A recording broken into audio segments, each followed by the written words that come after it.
All right, we're unmuted. You set it up. Count on concert. Sir.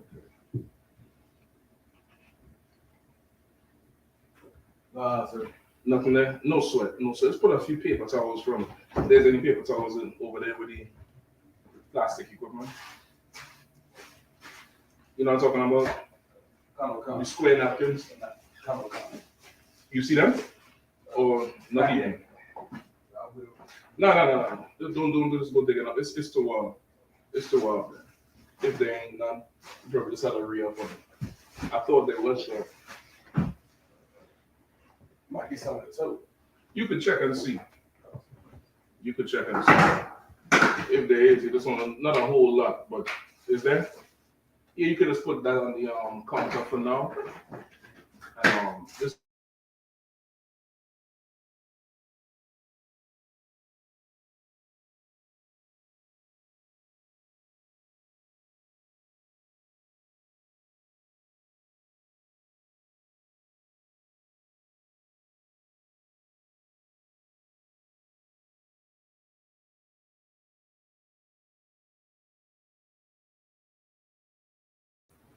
So, I.S.U.P.K to all the brothers, Yahanna to all the sisters. Any questions online so far? Or any room? Live, sir. Nothing online right now, sir. No sweat. What's going on? Toss some coin today, bro. Toss some coin. That's what I was saying. It's like crazy. Okay. So today we're going to do. So like, there's a. You want to hold this one time, or you could like it after class? I could take that, sir. I don't want to forget. I know how it's going. We're gonna say after class, and we'll be talking about some shit. Then you can put it in your pocket or something. You know what I'm saying? Right. That's all we're talking about. That's all we're running. Go ahead. No, there was a brother online. It says I have a question, and I just put the banner up. Says type any questions in the chat, sir. Yeah, just put anybody have any questions, just type it in the chat, and we're gonna go. All right. So tonight for sure we're gonna go into making how to word it. Not making an enemy as being an enemy, but manufacturing an enemy, manufacturing a foe. All right.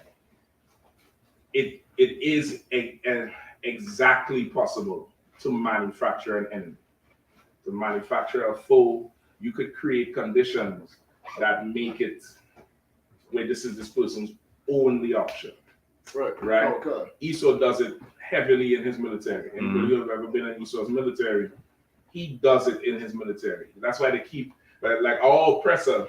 You see it in sports, right?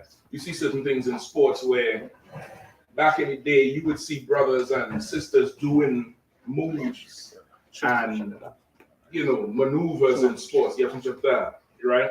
In sports, and this is not something they go home with cones and practice. This is just them on the court doing something crazy, and everybody's like, "Yo!" And then later on, as the oppressor starts to take sports as a lucrative business, he started doing what? Documenting everything. Mm-hmm. He documenting the speed in which a person this tall at this weight executes this task. Okay. And then he decides to say the optimal speed for this is you have to be this tall, and or the optimal person to perform this at the optimum speed, you have to be this tall, this heavy, and have this amount of muscularity and this amount of fat index, and you'll be good for this position. That's why he's so fitting things into a perfect square into a square.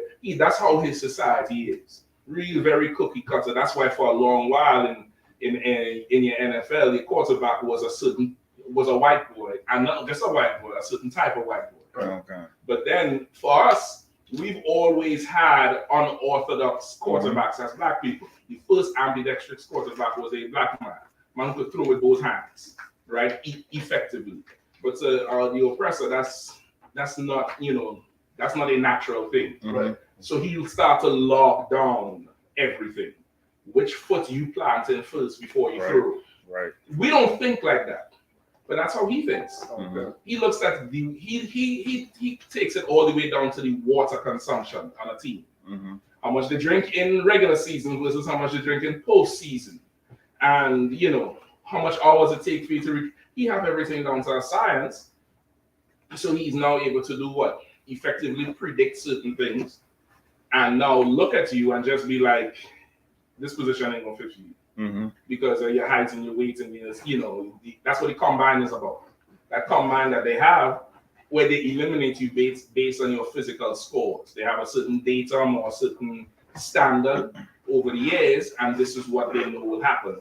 Because he keeps meticulous notes and details about everything. Mm-hmm. Grams of fat, and grams of salt, and that's not naturally how Israelites are. Right. You understand? That's not how we are, but that's how he is. And he had his society is like that by design, right? So now he takes that into what you have called behavioral science, right? And psychology. And based on certain things that he studied, he knows exactly how long before you do something and what you're most likely prone to do. And that way he could create a villain and a hero. Right. You get the point? Come. Yeah, Yahanna? Come, sir. I got a question, but he also like that, saying just in time, we never really keep time, so we don't celebrate birthdays. And he got an exact calendar. Yeah, that's just him by, it's like somebody asking, damn, how you do that? And you just like, do what? But then you put your hand here and then you did something, because now they had to go step by step. When you just do this thing, Natural. God-given talent. Come. You get the point? Okay. So, and that's really, just for the sidebar, that's really in sports. Of course, the Lord doesn't want us, thriving too much in the society. But if you're looking at, what really happened in sports where our oppressors started actually competing with us on a level, it's that.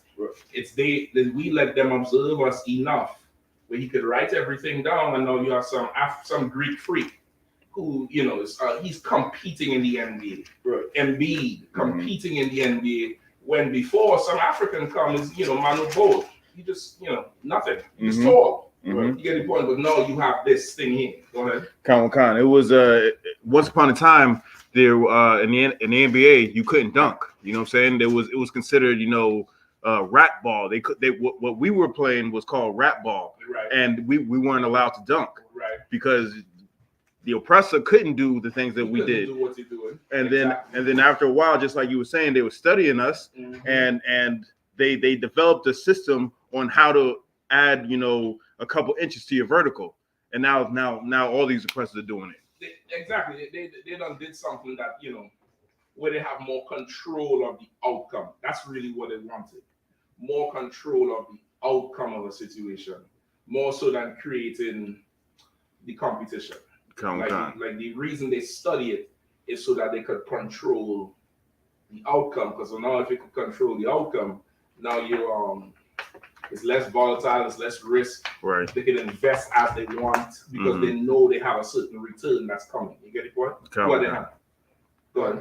And to your point, sir, it's so heavy what you're saying, because even the heathen basketball players now, when you ask them who are their heroes, they don't mention Dikembe Mutombo. No. Right. No. Right. No.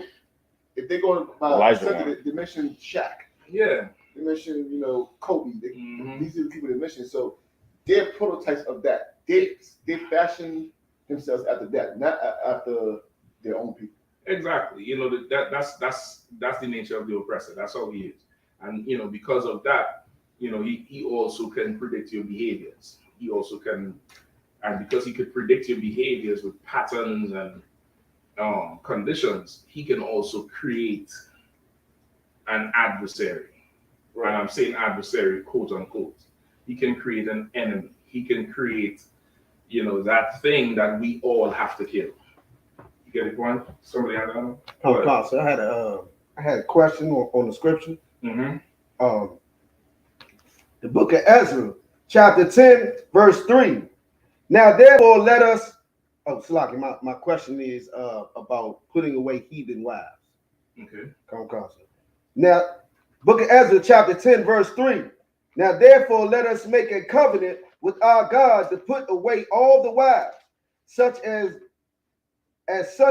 are born with them, according to the counsel of my Lord, and of those that tremble at the commandment of our God, and let it be done according to the law.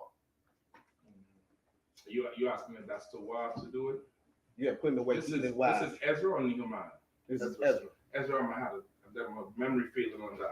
I believe that was something he did at that time, but it was not supposed to be like that. You can't do it. It's similar to like how, is it right here when he went through and plucked the hair and stopped them? That's in Nehemiah. That one is Nehemiah. What is one? Is Ezra one? Ezra 10 and 3, sir. No, sir. Go ahead on, Bakwash, please. Sorry if I could. This is when they were realizing how that they were sinning, and the Most High was against them, and they put them in captivity, and they was like, well, this is the reason why. And that's why it says it there when you say the counsel from who? From our elders or something like that. You say the counsel of my Lord. The counsel of my Lord, right? Go ahead. And of those that tremble at the commandment of our Lord, of our God. Ezra 10, okay, 10 and 3, right? Come. Okay, go ahead. And let it be done according to the law. Right. So now this is not the law. This here is not the law of a law saying you have to put away heathen wife, because there's no law saying that. You have to pull the law for that. If there was a law saying that, Moses would have had to put away his own. Right. You familiar with what I'm talking about? Okay. Like there's no law saying you marry a heathen, you can go divorce them. You understand? Okay. That there's no law saying that, because of course the Lord does not like divorce, period. You marry that heathen boy, you sinned, you're gonna keep that damn broad. Right. And whatever comes with it. Right. So similarly for a woman marrying a heathen man. You get the point? Okay. Now of course that heathen ups and leave you under no burden to maintain that marriage, right? Okay. Somebody ups and leaves and walks out on the marriage, you give it the time, and once that time expired, the marriage is expired. You get the point? Okay. So here, this is not saying now. A ton of fake Israelites use this to say, if you're coming into the truth and you have a heathen wife or a husband, you can't come in unless you divorce them. That's that's not the practice for that. This was him at this time making this decree for them here, but this is not the law of the Bible. This is not the laws in Moses. You get it? You had something else to go to? No, not to go with it. I had another question. Okay, no, so but you understand this right here, right? I forget exactly where it came from. I know the general did a class on it. I absolutely forget this one here, because I always confuse it with the one in Nehemiah, because I think the one in Nehemiah as well, he puts away anybody who had heathen children or heathen-ish children with the language, thoroughly ban them from speaking the language, pluck the hair from their head, keep them separate, similar in the same way. But this one here, for sure, when he said according to the law, meaning he's making a mandate, almost like how Moses said, give them a bill of divorce. Mm-hmm. At that time, it was law. He gave you a bill of divorce. It's Moses say you're free. But that's not something you could put somebody to death for, according to the Lord. You get the point what I'm saying? So there's no law on that. You should not do it. Our law is don't marry them in the first place. Right. But if you do, that's it. You can't unmarry them. You can't, the Lord, what you have to wrap your head around this, and not just you, for anybody who gets stumbled on this, the Lord does not like divorce, and the Lord doesn't like sloppy seconds. Right. That shit, I have to say it like that, not to disrespect anybody, but I have to say it like that so you understand just how twisted the shit is. When you go into a woman and now you leave and now somebody else had to go in behind you. Or you're a woman, you let some man go into you, whether it's a heathen or Israelite, and now you separate from him and let somebody else go in there. Like, we so far removed from our glory and our honor the shit sounds like something minuscule, and it's absolutely not. It's so much of the foundation of a nation, like what's in the bedrock of a nation. And it's part of the reason why we're so dysfunctional as a nation today, all 12 tribes. Right. It's part of the reason because of that culture, that accepting culture of divorce. Divorce should never happen. You understand? That man die, that woman die, end the story, right? But yeah, and the root oftentimes of it is adultery. The person who's trying to enforce that thing today really is trying to find an excuse for adultery. Right. That's all that is. It's really that. Come on. Like I said, even some Christian churches, some sects of Christian churches, they use that to specifically to women, where they say if you come into the congregation, you get baptized.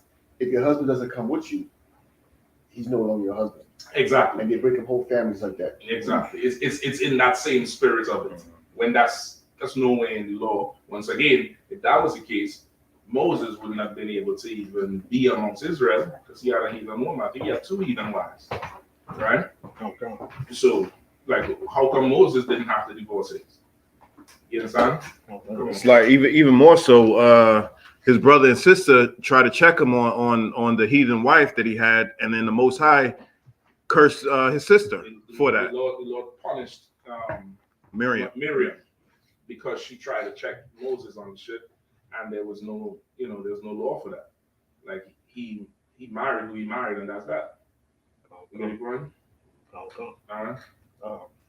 And if I could just get a general breakdown on Isaiah 42 and 22. Mm-hmm. The book of Isaiah, chapter 42, verse 22. But this is a people robbed and spoiled. They are all of them snared in holes, and they are hid in prison houses. They are for a prey, and none delivereth, for a spoil, and none saith restore. Okay. Now I did it myself. I just wanted, official breakdown. I never heard a breakdown. No, so you could skip up if you want to break down in here, but this verse is traditionally used to describe Israel, 12 tribes, robbed and spoiled. Robbed meaning what? The inheritance taken. Your inheritance taken. That's really basically it. Your inheritance, your lineage, who you are, and because your heritage and your lineage is taken, what else is taken from you? Your inheritance. Well, that's what I'm saying. Because they take your. Okay, give me some more. What do you mean? The knowledge is being passed down from your fathers. You want it. Is it your power to rule? Give it a little bit. Make it more tangible. You're right. Your culture. Well, that's what's taken. That's that lineage, that heritage. That's what's taken. Because that's taken, something else is taken from you. I'm gonna say like your pride, self-respect. Well, that would come with your heritage and your culture. Your birthright. That's your heritage. Give me give me some more. What's your birthright? Your place in the kingdom and on this earth. Your Okay, the way you're wording it is, I don't think it transmits in how it's supposed to. Who you inheriting it from? The Lord. But that's part of your heritage too. But there's something else that you are robbed. What's Israel's biggest problem? What do the Israelite tell you today? You walk around, hey brother, what's going on? How you feeling? What's bothering you today? What's your biggest issue today? Oppression. Average Israelites is not. He ain't even aware he fucking oppressed. Excuse me. He's celebrating Golden State Warriors right now. He's not oppressed. He's not even oppressed. He celebrated Juneteenth. He just celebrated Juneteenth and getting ready for the 4th. He's trying to buy hot dogs now because they're $10 a case now. But everybody has one thing they say is that they're struggling with. Bills. Money. Who has your money? Presser. Specific. Edomites. Specific. the ones who stole our inheritance, the Jews. Yes. Esau has a word for it. It's called stolen valor. Somebody just look it up for me. Just Google stolen valor. All right, we're gonna come to all the questions online shortly. All right, go ahead. Sorry, you're gonna come to it shortly, but There's another question. kind of. That's what we'll just come to. Let me just finish this one. All right, let's read stolen valor. Stolen valor. Mm-hmm.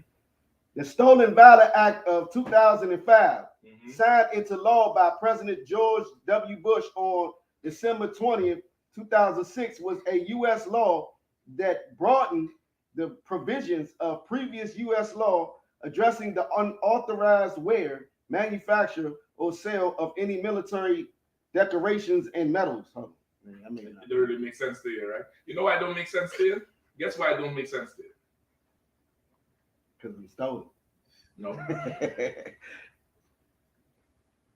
Sly, I was going to explain what that means. Break it down. Okay, so what that means is and a lot of times we hear about this. It's like someone who's bragging about something that they had no idea of what they're bragging about. So for instance, in this particular case, they're saying stolen valor is when someone who's never been in the military or may have been in the military but never went special ops and say they were the ones that shot. Not just say, it says it right there. They're wearing what? They're wearing the medals and commendations. In Esau's kingdom, right? I'm not too sure if Israelites do it. I don't think Israelites do it as much as oppressors. But from what I've seen, a lot of oppressors do this. They show up at the VA. They show up at Memorial Day. What's the other one for the soldiers? Veterans Day? Veterans Day. And they show up in line with a fake uniform from 1960 and, medals and pretend they was in Vietnam. And somebody stepped to them, oh, you was in Vietnam? What platoon you was with? And they do something like a G check, like, who you with? Who you know around here, cuz? It's like that. False flagging, right? In our hoods, you wearing certain colors, somebody gonna check you on your colors to see if you bang or not, right? Right. It's the same thing with the oppressor for his gangs. And this gang we're talking about is the military, U.S. military.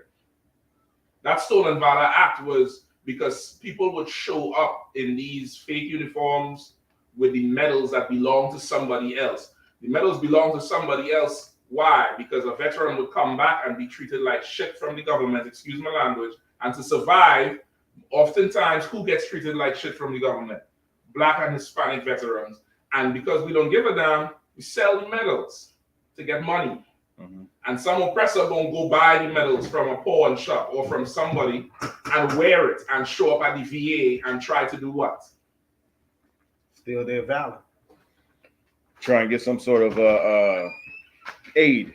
Try to get money, compensation, an apartment, a car, medical care, which was put in place for people who actually went to war, who actually had their head blown, legs blown off, or got shot at, or deployed and have PTSD. Then some people trying to hustle. You get the point? That's stolen valor. So now you robbed and spoiled because your heritage is taken from you and your lineage and your name. What else are you robbed of? Your benefits. Your benefits, stuff that would go to Israel, the children of God. How much does America give to the state of Israel every year? Google it. I want the exact number. $80 billion a year. I think it's so much enough. It might be that cumulatively, but just check and see the exact number.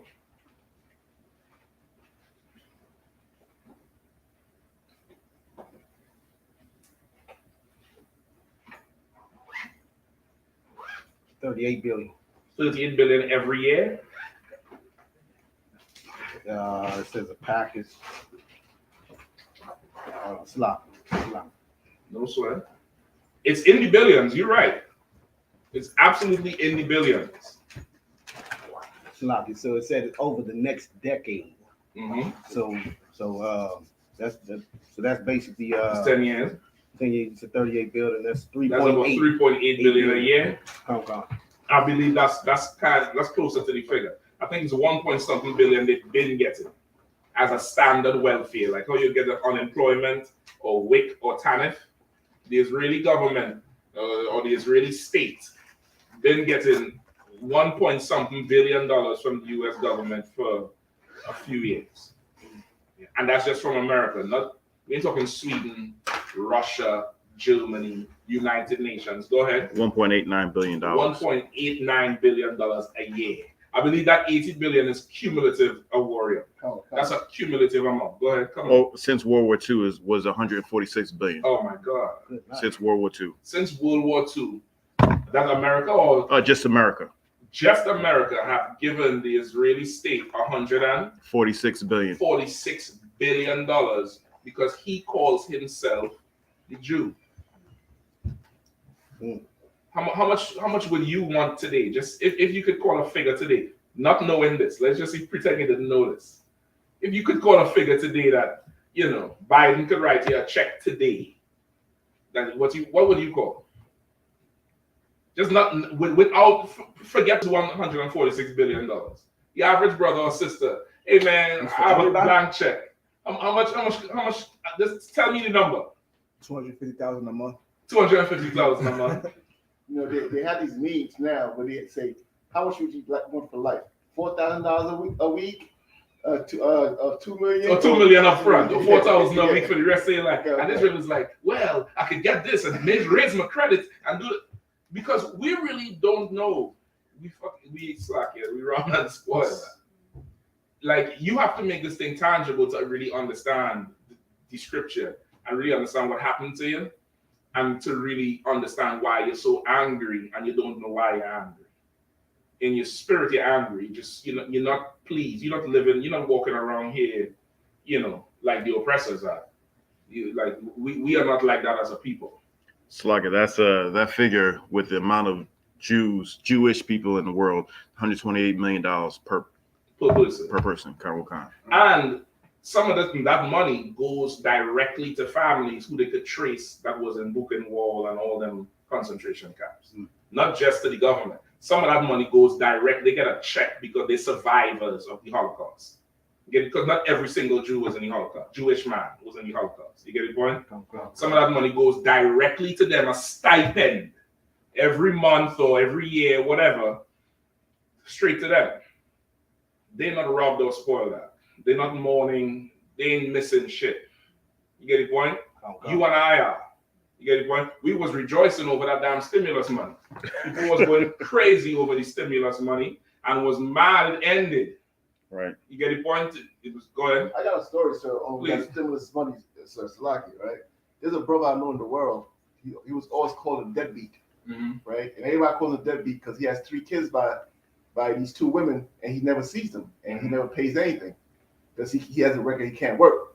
So when the stimulus came around, he paid off all of it, right? He paid off all of it, and all of a sudden you see pictures of him and his kids. So I was asking my sister, because my sister always called him a deadbeat. I said, so the minute he got the money, he paid it so he could see them. So is it that he's a deadbeat, or are they bribing him to be able to see his kids? Right. Who's in the wrong? Because you see the minute he has the money, he didn't spend it on nothing but the kids.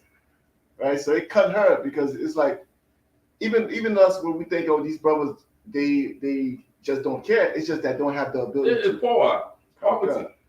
It's poverty. It's not that It's not that it's not that you're deadbeats. You're struggling. You're struggling. You don't have money for yourself, much less children. And which goes in again, just a precursor to the topic. Socially, America made you an enemy. Right. America done engineered you to be an enemy. That Herschel Walker, he just come out and reveal his 4th child. And he's a big-time NFL player. What the hell is his problem? You can't come out and say how much children you have. But once again, socially, you're an enemy to this place. Socially, you're just, something's going wrong outside.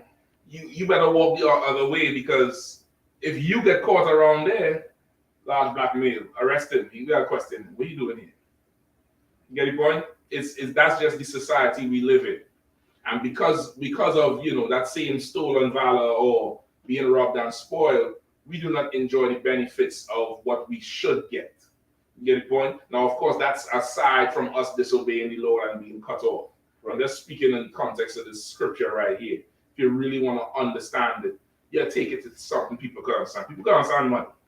The average person, you tell them, hey, I'll give you $1 billion tomorrow. Man, I don't need that much. Shit. Give me $1 million. Give me $500,000. I'll do it from there. I could pay off my bills and I could flip that. And go from the average Israelites don't even, we don't have that. I don't want to say greed, but we don't have that aptitude for power. We don't really crave power like that. We don't, that's just not in us because we've been slaves, down there all that. I was going to say that, but the only thing I never understood with reparations, with our people, we so destroyed, we never pinpoint on the root of it because the oppressor, he can give us all this reparation money, but he still get to keep his seal, which is the eagle. His face is still on the money. So when he give us the money, we fall right back to sleep. Because now he still has the power. He can say, we gave you $1 million. Now rent going to be $2 million a month. Well, I mean, you for sure right with it because, okay, even the term reparations is not, that's not a term for what we went through. Right. You get the point? Reparations is you hit somebody's car and you don't have insurance. Like you had to pay them damages. You get the point? That term reparations, it's been used with what we went through, but that can't describe the payment for what we went through. You get the point? Okay. Well, like what we went through, the payment for it is in the Bible. Reward her double. Right. As she did to you, you have to do unto her and reward her double. You get the point? That's what I want. You get the point? That's what we should be looking for. Not reparations, but equality. Or not equality, supremacy. You get the point? That's really what you want. You want now the tables to turn upside down. Right. The last shall be first, and the first shall be last. You get the point? Okay. But go ahead. And to support what you were saying earlier, sir, about when you say it's about money, the Lord says it here in Isaiah chapter 60, verse 11. Please. When he's speaking about the reward of the kingdom, he says, therefore thy gates shall be open continually, they shall not be shut day nor night, that men may bring unto thee the forces of the Gentiles, and that their kings may be brought. For the nation and king that will not serve thee shall perish. You understand? Like that's not reparations at that point. That's supremacy. That's being in charge. That's not being robbed. That's not being spoiled. That's not us even spoiling them. That's them spoiling themselves. Right. Which is what happens today with the oppressor.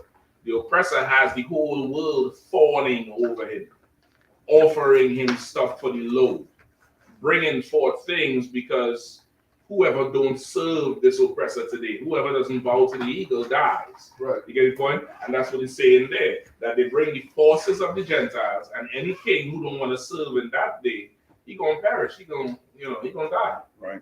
You understand? Like that's really what we've been robbed of. That's what we've been and the Israeli man enjoys that today.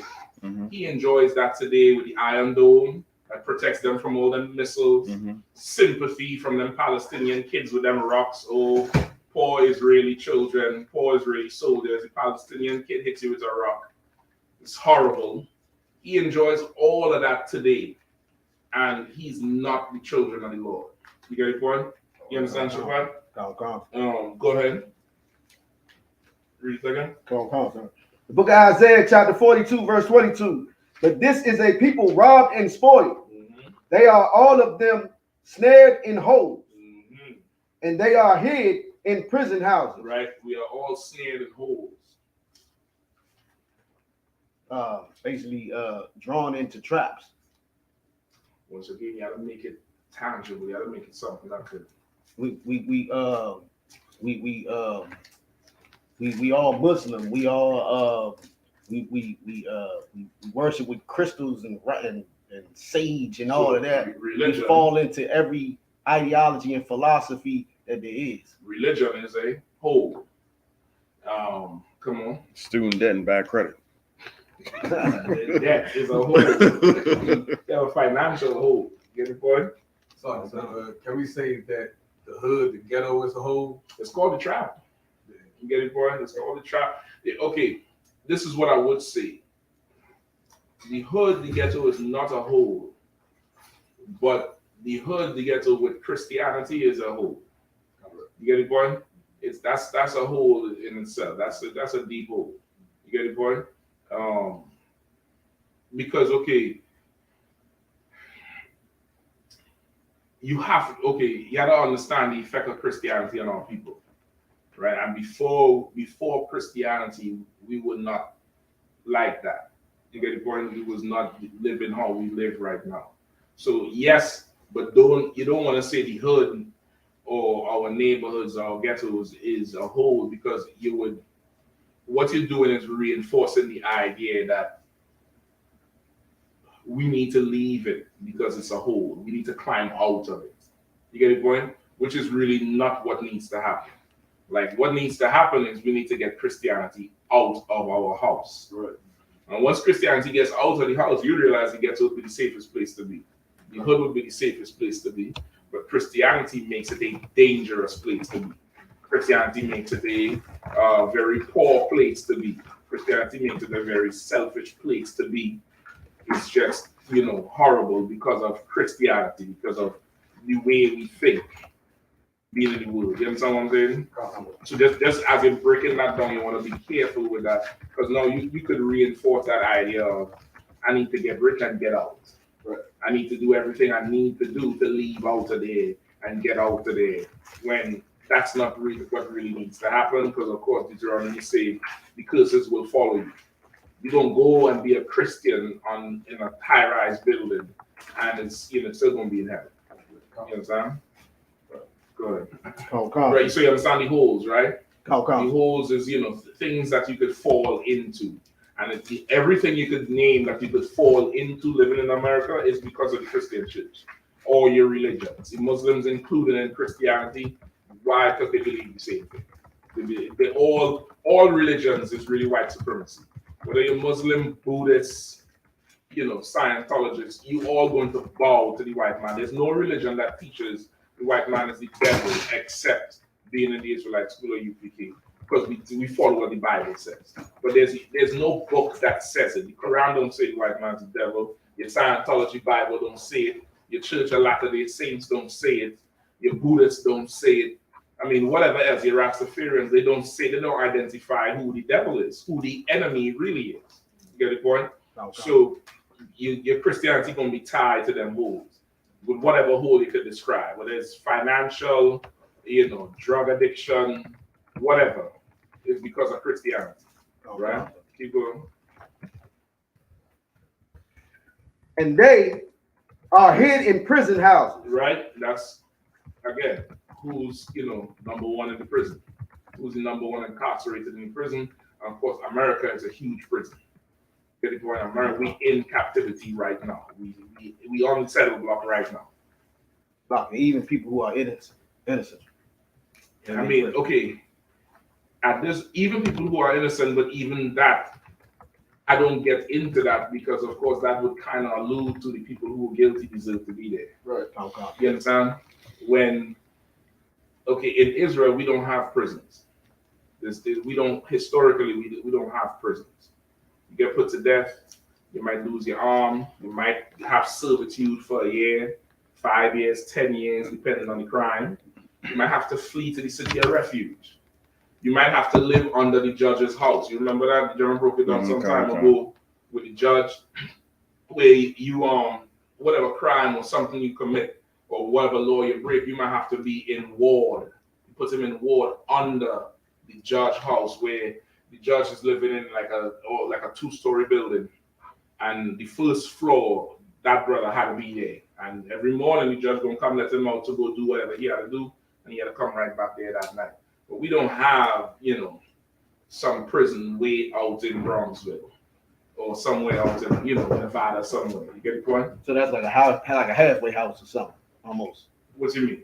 Where you can come out, you can leave out, but you gotta be back. Okay, no, not like a halfway house. This is to make sure you go serve that thing you're supposed to serve. Oh, you get the point? But once again, it would depend on, whatever law you broke or whatever crime was committed. But we as a people, we don't have. You're not going to find a record of a prison in the Bible. You understand? You're not going to find that record. They're not, it's not that. Until you get to Romans. Until they get, of course, that's not our culture. You get the point? So that's why I say, even whether guilty or innocent, I'm not going to differentiate with the prison system, even though there are brothers and sisters in there who have done nothing wrong and are in there simply because they could feed a system. You get the point? They're in there simply because they could just help power a system up, or the system benefits monetarily from them being there. But then that will also lend to the idea that brother or sister who don't get caught up in there, he or she deserves to be able. Get the point? You just the worst thing in the world, and then you deserve nothing better than serving 10, 15 years under this oppressor because you're so damn evil in that place. That's you don't want to lose something to that. Right. You know what I'm saying? Go ahead. Come. They are for a prey and none delivereth. Right? You understand that part? Come. We are for a prey, meaning what? We have no might or no power. We don't have an iron dome over our country. We don't have our own military that would step outside and defend whatever is going on with us. You get the point? Come. We don't have our government. We are for a prey. They could hunt our steps because we are for a prey. They could do whatever they want to do to us because we are for a prey. We just easy money all day long with no repercussion. Like, we are the only people on the earth who you could violate and don't have to think about the violation. Right. You understand? Like, every one of us in here, you could get into an altercation on the street, and it could be an oppressor, and you're gonna start. Okay, do I really want to go to jail for the next 35 years? And you gave him a pass, but it's a brother. Oh shit, I'll be out in 3. You know what I mean? Whatever. They might just let me go. They might call that up. But you touch one of them, there's repercussions. You understand? Because we are for a prey. You can do what the hell you want to do with us. But once again, Jewish man, they have to think about how they handle him. Though. Even if he commits a crime, they have to think about how they handle him, how they put the cuffs on him, what they're going to do with him when they get him, because he have a whole nation behind him. He's not for a prey. He's not a Vic. He's not a Mark. Mm-hmm. Would you be able to use the precept to support what you just said? Anybody touch the Esau, anybody killing Esau shall die 7 times. You could use that too to show that he is not a prey in the earth, because the Lord wants to prey on him. The Lord wants to be the one who makes him a victim. Right. You get the point? The Lord wants that from him. But our people, once again, the Lord could make it so that they look at us the same way. We had to turn back to the Lord for it. But outside of that, these people are a prey. If I may, I want to see, can I pull a precept to if it fits in? Yeah. Matthew chapter 15, verse 14. Let them alone. They be blind leaders of the blind. And if the blind leaders lead the blind, both shall fall into the ditch. How you would use it? Because I was going to say, like, how we are following after our oppressor, and he's basically leading us into the ditch because we're not focused on each other. Since he's the oppressor, he's helping us fall even further. Okay, this one would not be good for the oppressor. That one is good for your leaders. Come. Right? Our leaders are blind leading the blind. You get the point? Our leaders that's our leaders. They are blind and they're leading the blind. Like, is that like Martin Luther King? Martin Luther King, any politician today. They said Bowser win the Democratic thing for mayor, so she's gonna be mayor again. Listen, I give her a hand. She played that thing so good. She make sure and block all the streets for the first half of Gay Pride Month and get them sodomites the whole of DC to dance and prance and spread monkeypox. Yep. I ain't never seen street closures like that this month, and I couldn't understand why, because elections was yesterday. The Democratic one. But I think with the whole mayor thing, there ain't no competition on the other side. The competition is from in-house. and they was so coming up so much against her because housing in DC done going up. They closed down so many schools for the children. All the shit she promised that she was going to do, a lot of it was not delivered. But the gentrifiers enjoyed it, the homosexuals enjoying it, and she made sure they had a good month. You understand? So she's back in. You understand? That would be the blind leading the blind. You get it going? That would be an example of that. And we are for a pray. We just open for a pray. There's no protection for us. You get the point? You can't say nothing about the homosexual. Stop Asian hate. Everybody has some sort of protection, but we don't. Right? Any more? Come, sir. And none deliver it for a spoil, and none saith restore. And none saith restore. None deliver it. Nobody could stop what's going on. Nobody could take us out of it. And none saith let's restore. There's no who will have pity on you, O Jerusalem. That's in the Bible. It's Jeremiah 15:5 or something like that. Who will pity thee? Nobody would stop and say, well, we have to stop Asian hate. We have to do something about all these people getting killed. Nobody does that. Go ahead. Like I had one more if I may. Yeah, please. Okay. In the book of Romans 2:9-11, I was battling this Hebrew individual, like, and I done cut him every single way possible. I just wanted if it was like a death blow I could get for him. The book of Romans. Listen, I need to take you down there in DC and let's battle some of these damn politicians. Like, you wasting your time with these fools. Sharpen and sword. Like, but the main thing is he's holding on to when it said God is not a respecter of persons. You know, and I've already killed him with it, but I just wanted to. The book of Romans, chapter 2, verse 9.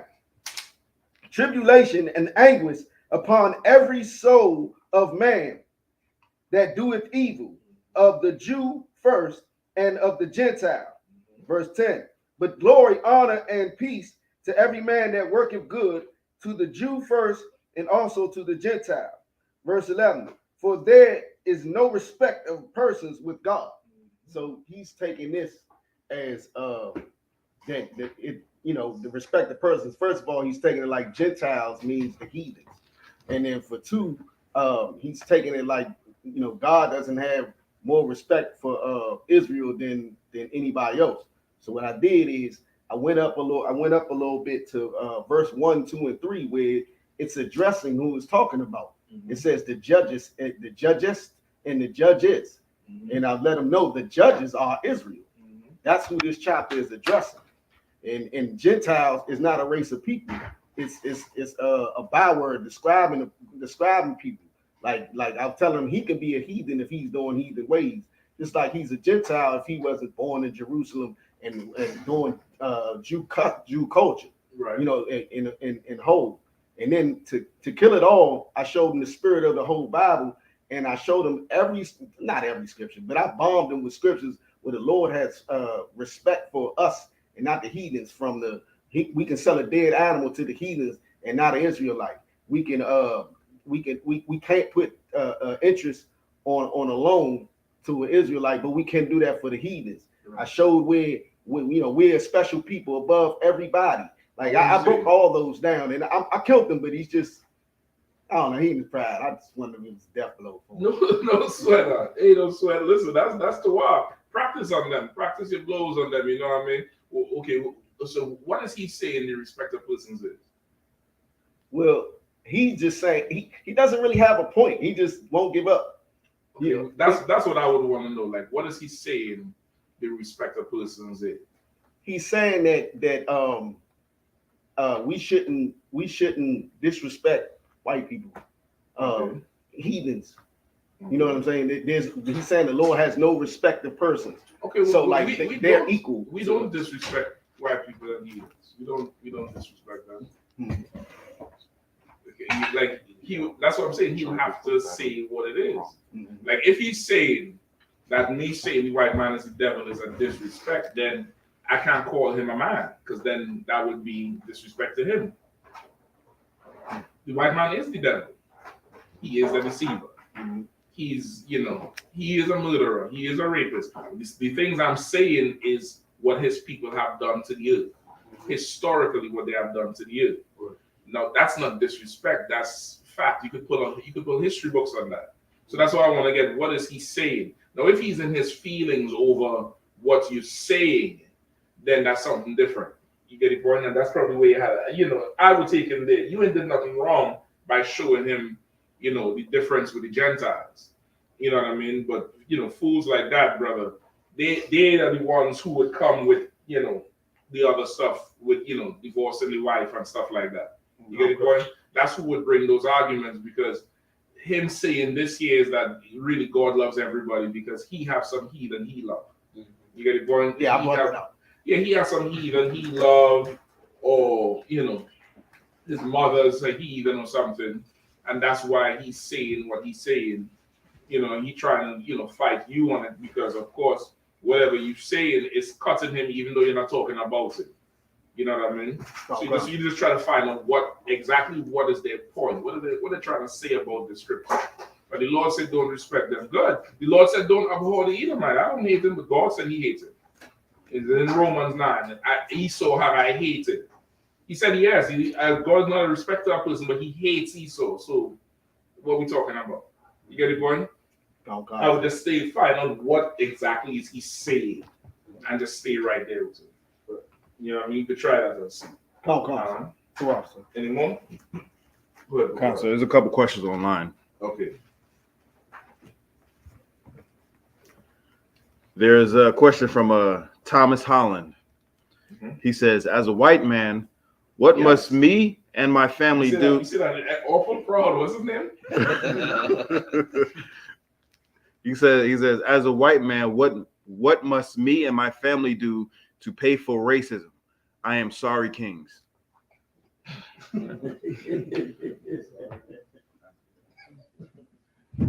Well, what city you in? It's like I'm not sure if he's still on because I had to cut one of the YouTube. He was on one of the YouTube channels. I'm not sure which one. Oh shit! I mean, if he's still on, I don't know. Anytime you'll get that type of question, I would try to find out what city this fool is in, and let him come down to the camp and speak to that camp leader, and he gonna have to bring the whole treasure trove down. That's what he needs to do. He needs to go and mortgage that house and bring the cash. He needs to go trade in that damn car and bring the cash. You know what I mean? He needs to that 401k. He had to empty that shit. He had to, because the kids' college tuition, I wanted to, and come and bring it down and pay everything to Command and John Yahanna with tribute. You know what I mean? And don't look at me when you're giving the diary. You look at the floor. You look at the floor and give it all up. And be down there at that camp every Saturday or every Friday, whichever day. And you got to kiss the boots every single time until Christ comes back. And I think that's since you asked, Thomas Holland, as a white man. As a black man, that's what I would tell you to do. As a black man myself, that's what I would tell you to do. Bring the forces of the Gentiles, like it says in Isaiah. Bring your forces. Bring what sustains you and empty it in that bucket. And I'm talking about empty it, Thomas, as a white man. Empty it in there. Go broke for over the thing. Empty it in there, everything. And then come next week and do the same thing again.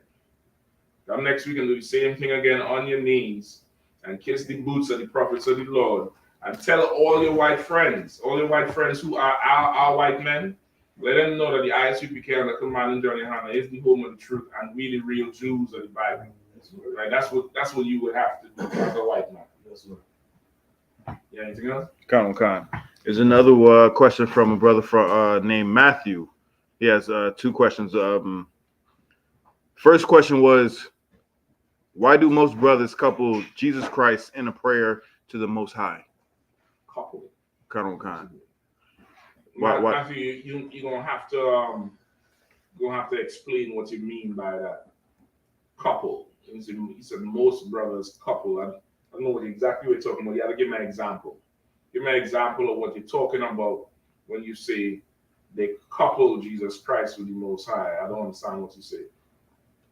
And the second question he asked was, what book do you use? King James Bible, the King James Bible, 1611, right? Complete with the Apocrypha.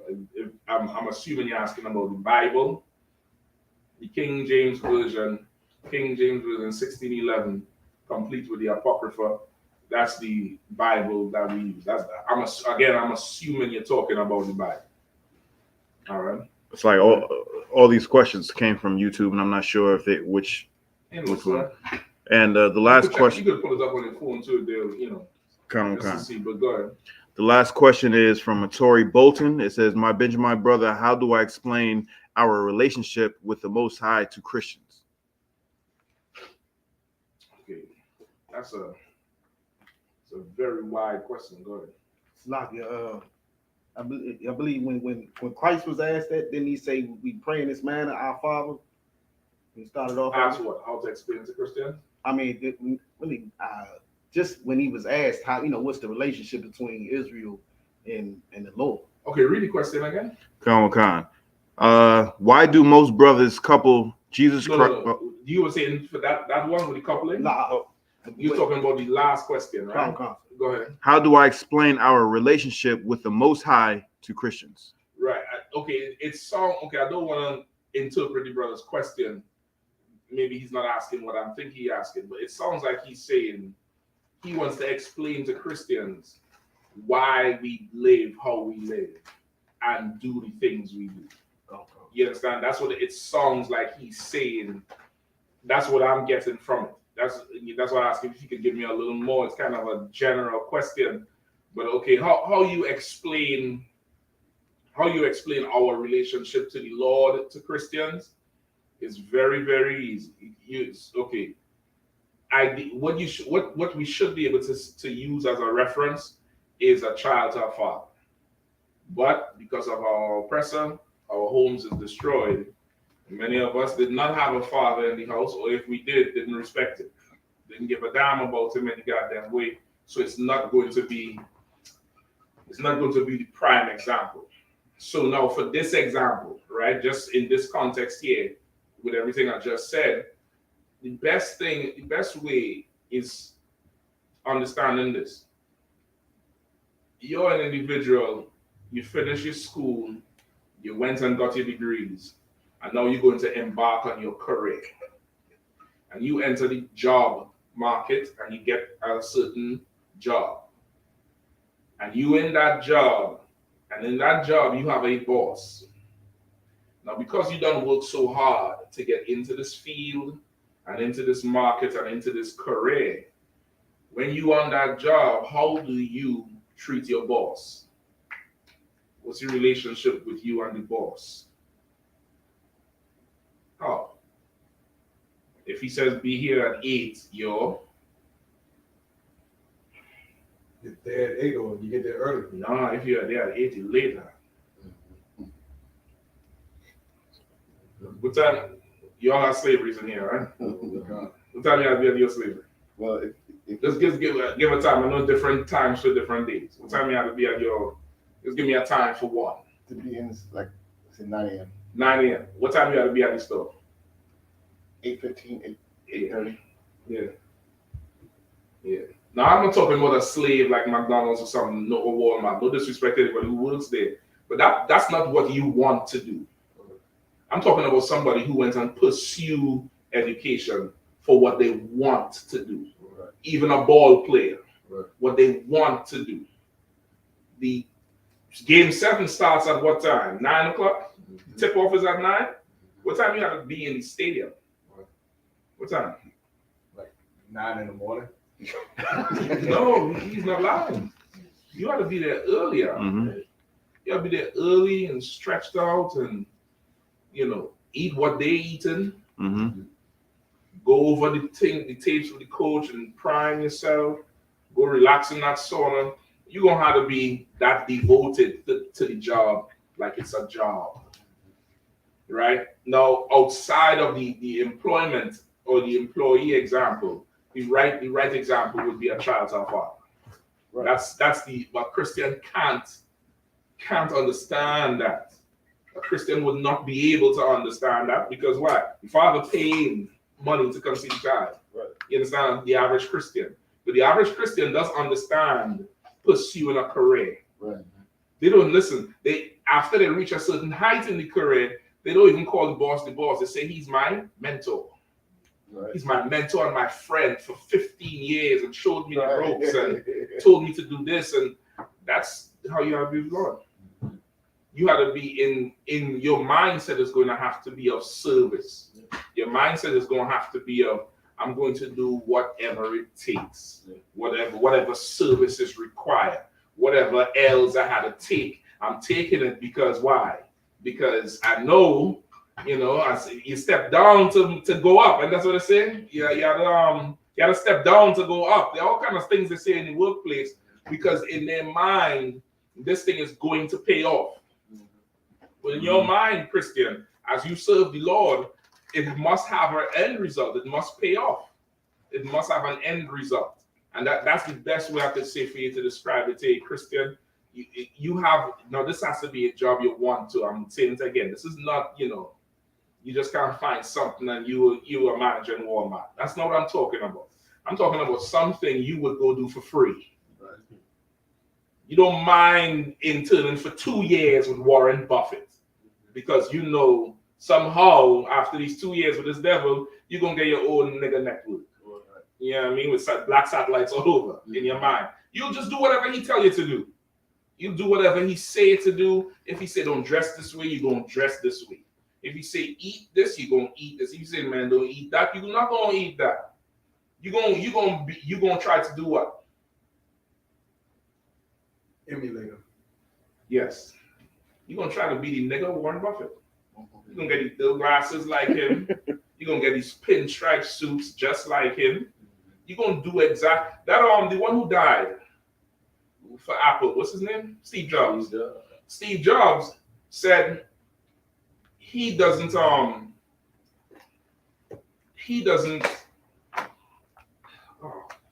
what's the thing? His wardrobe. Right? Concert, he doesn't have different clothes. That's why every time you see him, he with that black sweater. When he started getting the cancer, he shouldn't be sweating. The neck was bigger around his down neck, or you get skinny. He was in that black sweater, them blue jeans, and them white shoes. Because he said he don't want to think about what to wear. He just have 1,000 of them, and every day he just get up and put on the same thing every day because it takes too much energy to figure out what to wear when he could spend that creating some new device for you to buy. Mm-hmm. You get the point? Who else does that shit today in the same tech world? Military. No, not. It is a person. You might know. Zuckerberg does the same thing. That same Zuckerberg, he does the same thing, patterning after that man. You get the point? Because he sees what he did and he wants to achieve that thing. You down there gonna have to. You just want to do everything he does. It's a life of service. It's really something a Christian cannot understand. You ready to really explain it to your brother? For you, a Christian cannot understand having a relationship with the Lord because it involves being lesser and recognizing somebody greater. And a Christian is just too proud for being lesser and head down, can yes sir, and recognizing there's somebody greater or better. And that person deserves service. A Christian doesn't understand that concept.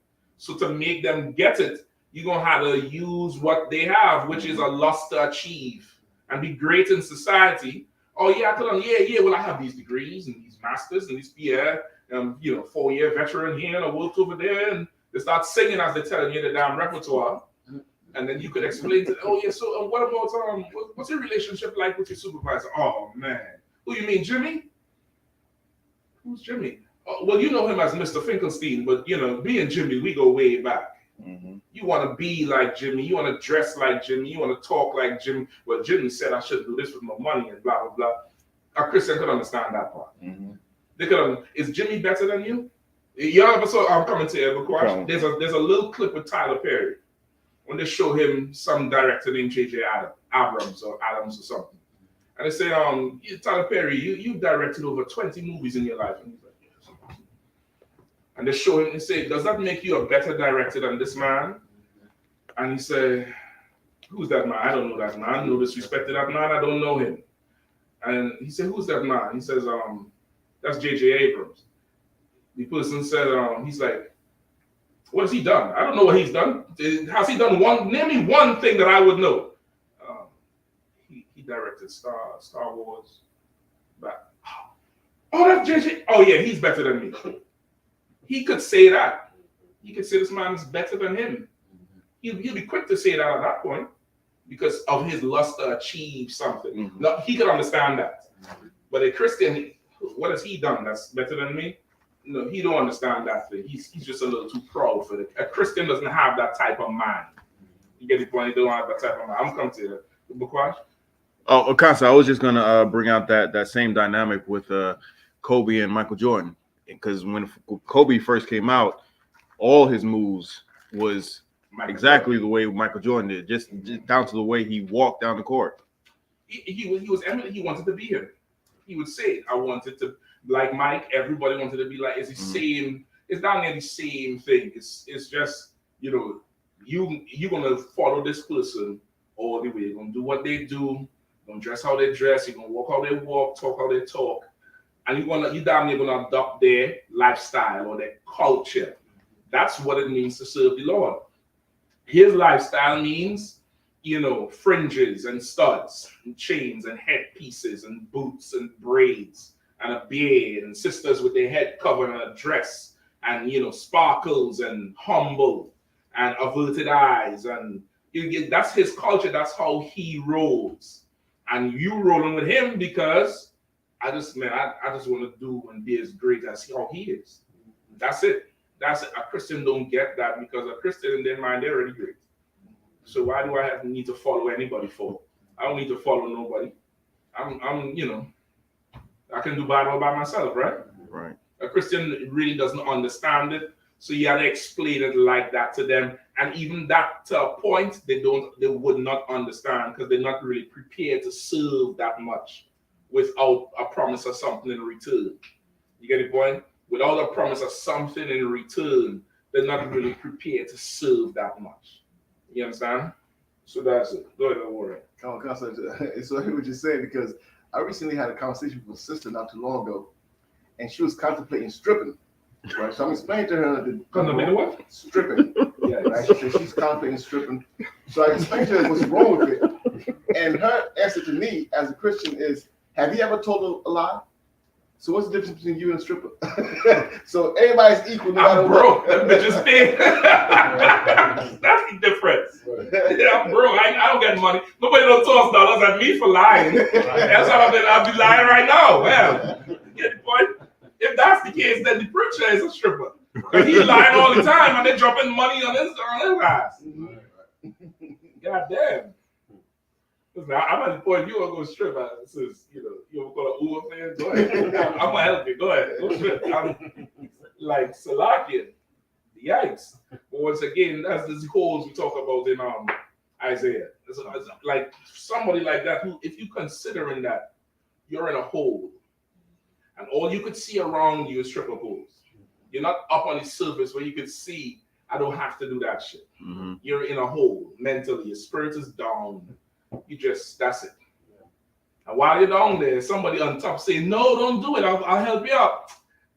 Have you ever told a lie and you down and you talking to them up? This nigga up. What the hell are you talking about? You should be listening, but a Christian can't listen, that dynamic, it's just, they can't get it. Right. Get the point?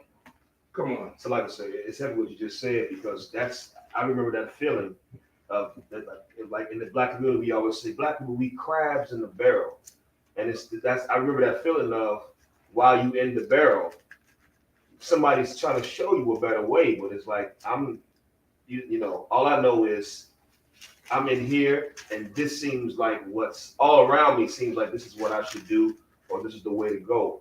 Like you said, so like a Christian can't understand anything outside of that hole or that barrel. No, it's impossible. It's just impossible for them to do it. Right. It's different. I don't know for the brother who asks the question or anybody who have to deal with it. It's different for different Christians. It depends on the conversation, but really they have to understand the concept of there's somebody lesser and there's somebody better. Mhm. They have to understand that concept of this is just somebody just better than me. Like the basketball analogy is damn near spot on. It's damn near spot on because if you're a young person coming up and there's somebody already established, there's no confusion in your mind who's better, right? Right. You get the point. There's Count. no confusion. You know, if some young basketball player in college who's shooting 3-pointers, if he walks into a supermarket and Steph Curry is there, he's kissing his shoes. He's getting down on the ground and being like, "Oh my God, man, I love you. Listen, man, tell me what to do. Oh, okay, meet me on top of that building 4 o'clock tomorrow." That nigga gonna be there at 10 o'clock in the morning. He's going to be there because in his mind, I want to be like him. I want to do exactly what he did. I want to be as great. And I'm just prepared to just serve and do whatever the hell he tells me. Mhm. That's how your relationship had to be with the Lord. You just gonna have to just go right there with it. But the confusion comes in. That's why you have all these fake Israelites and false religions and branch offs and this and that. Because in somebody's mind, I don't need to be less no more.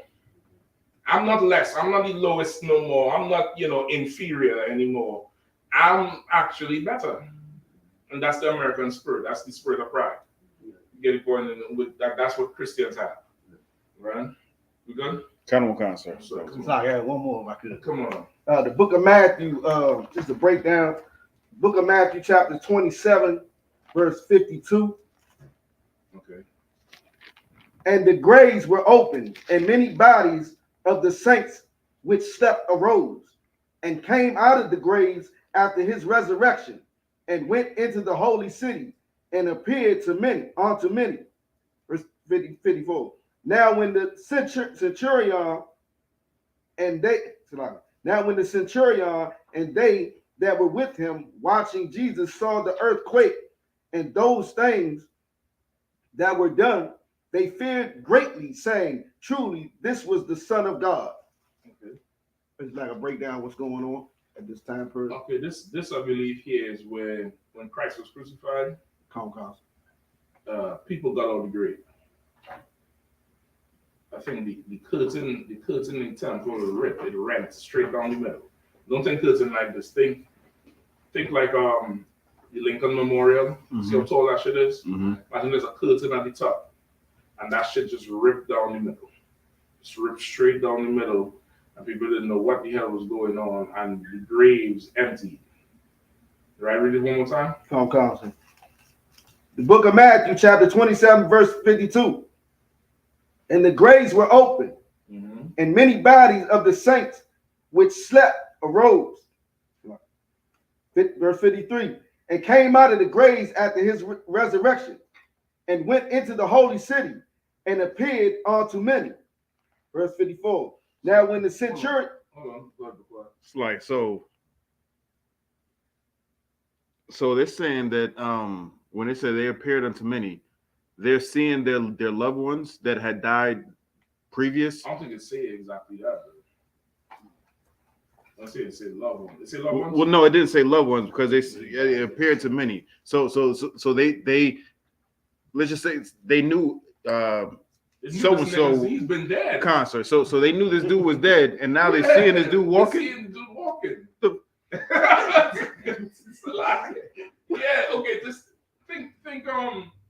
It's not like, okay, imagine, let's say Calvary was DC, and you live in here, and you done put this nigga in the ground 5 years ago, and they just kill the king, the sky get dark, the temple rent, I think they said the earth shook too. I think somewhere around here, I think the earth shook. Come.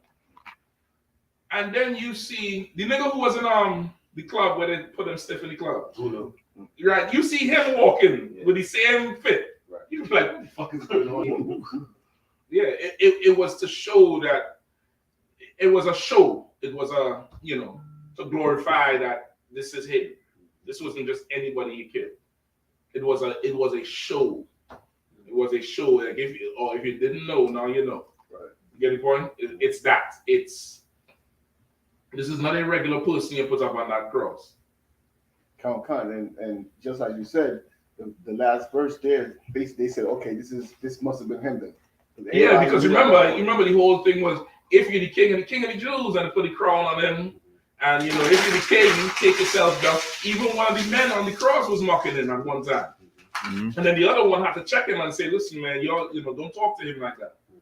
You get the point? So now this is like, okay, y'all think y'all just killed some just random person?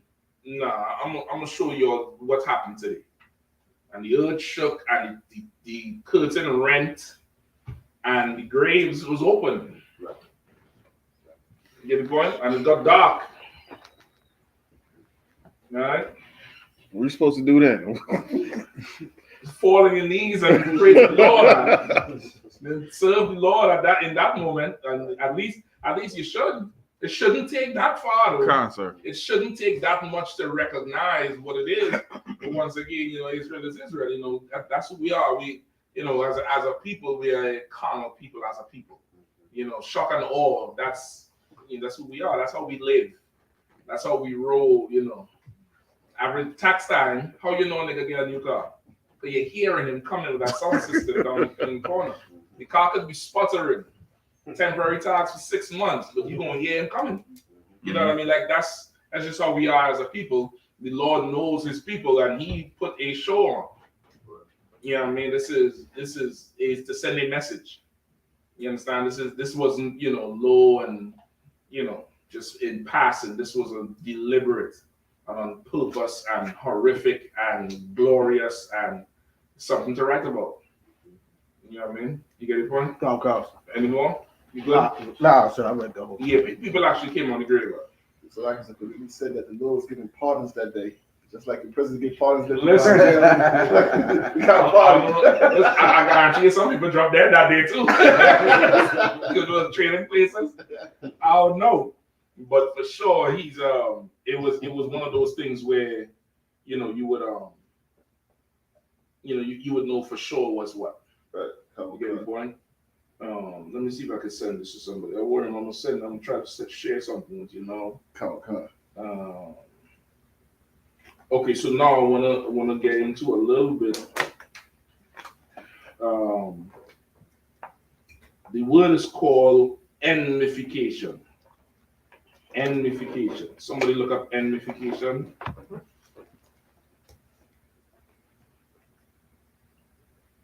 And let me know what it is when you find it.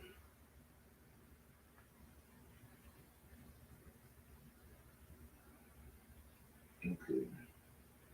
How I downloaded the Warrior, I'm gonna send it to you, all right? Okay. It's supposed to be a PDF, but it's not. All right, so it was sent as a Word document. I sent it to you on WhatsApp. Come console. Okay. Pagavo, you have it? I got it, sir. I got what you just said. No, so give me enmification. Pagavo, you have it? Yeah, this is it pulled up, but it doesn't look like the actual definition. But Okay. it does have an explanation. Let me hear it. Come. It's E-N. Yeah, I did. M-I-F-I-C-A-T-I. Yeah, but when I typed that in, I didn't get a word. So Okay. Anybody have it? I got the imitate. Say again? I got the word imitate. Enmicate? You know what? I don't know. I might got it wrong. Like enmity? Imification. Maybe I give it any wrong spot. Hold on. I just look. Let me see. That must be. Go ahead. I got a document here. It says enmification, Mm-hmm. the art and consequence of enemy making. Okay. Root word enemy. Enmity. Enmity. Oh, I might be giving you a spelling wrong. Enmity. Spell enmity. ENMITY.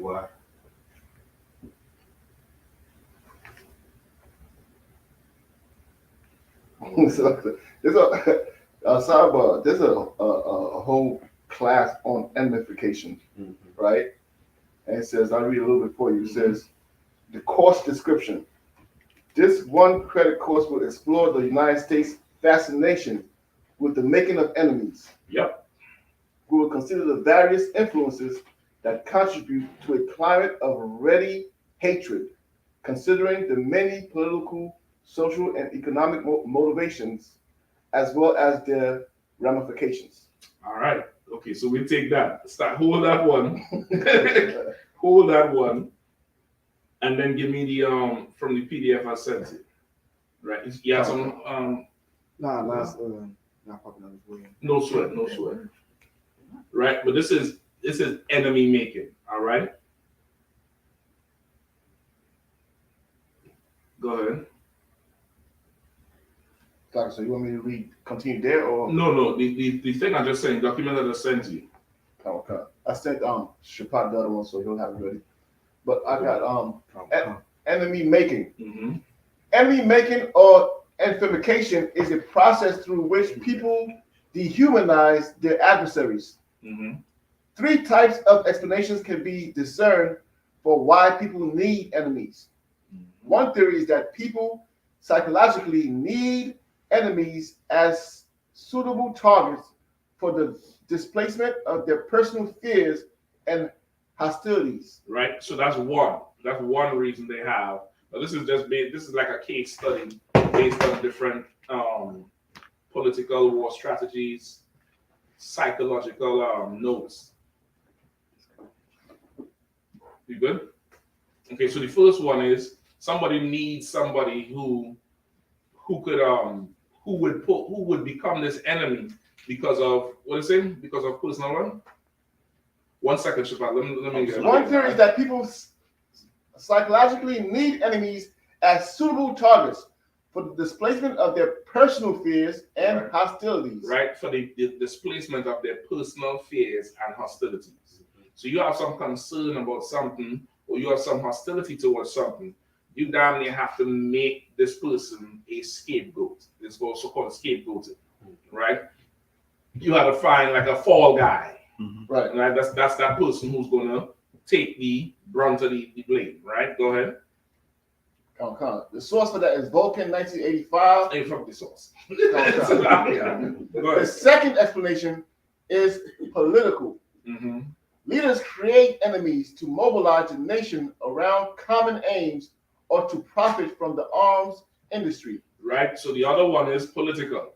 Leaders, wait a second. Leaders create enemies to mobilize the nation around common aims or to profit from the armed industry. Right. Leaders create an enemy. That's what they create an enemy to mobilize the nation. Right. There's nothing that unites you more than a common enemy. Right. That's what no Republican could have understood better than Donald Trump. Donald Trump came in, boy, and he found an enemy out. And he made an enemy out of blacks, Hispanics, and Native Indians. However, what he was doing was nothing new. The Esau calls that like black flag or false flag attacks, where they manufacture some crap and they say, well, look, this is what they did. Now we have to come together because of what they did. We had to do it. We had to do it. You know what I mean? This is what we did. And that whole mythological Helena Troy was that shit. One nigga loses his woman, the whole damn Greece had to go into war with shit. You get the point? Like it serves as for a nation, right? You can identify an enemy, and it brings a nation together. Now, identifying the enemy, this is what I don't want you to lose. This person or thing or group have not actually done something. Right. This is you creating that thing and then coming back and saying, see that so-and-so, so-and-so, and so, we had to go handle that. And you mobilize people into action. You get the point? Go ahead. The third explanation is that enemy making is a natural and crucial factor in combat because it helps to construct a distance between soldiers and their enemies, which is crucial in order to be able to kill adversaries. Right? Who understands that one? Come on, Shabbat. Where, like, an example would be making sure that our Native Indian brothers and us didn't unite against our slave master. Okay, you're not breaking it down for me. Come on. How Adolf Hitler said the Okay, Jews. don't use an example. Okay. Break down what he said. If you need to read it, you want to read this over? Yeah. Read it over one more time. The third explanation is that enemy making is a natural and crucial factor in combat because it helps to construct a distance between soldiers and their enemies, which is crucial in order to be able to kill adversaries.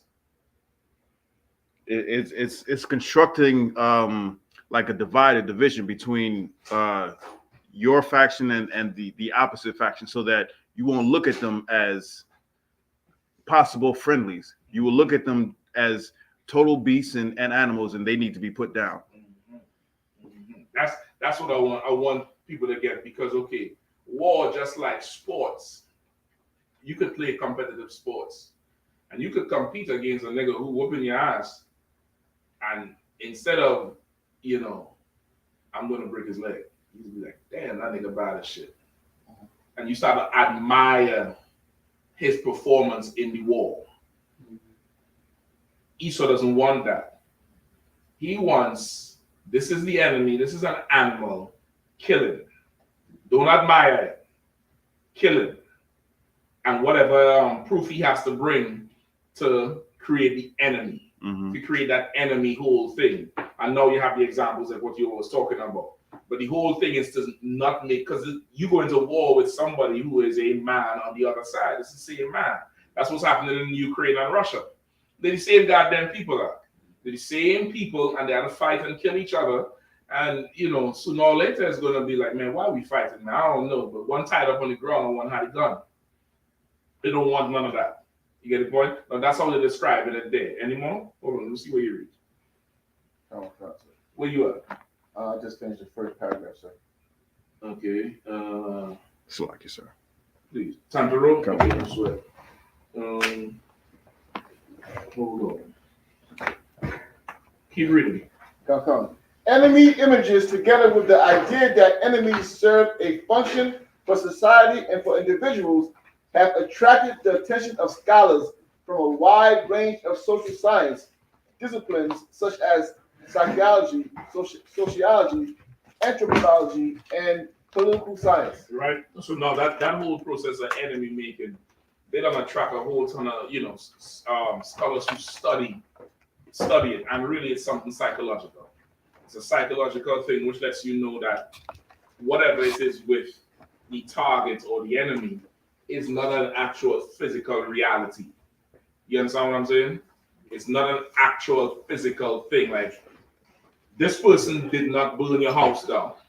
This person did not sell you into slavery. You get the point? Right. This is, we had to do this because the Russians something. We had to do this because something. You get the point? Okay. For how they deal with their military and their police. You understand? Right. But for us, our enemy is an actual, real, tangible thing. You understand? It's an actual, real thing with real things that was done to us. Right. Like, we don't have to create an enemy. Right. We don't have to amplify anybody. We don't have to. You understand? We don't have to go through and perpetuate some sort of propaganda for anyone, because what was done to us was actually real. Hold on, I think I'll go off the paragraph. I want you to read that. Give me 1 second. Okay.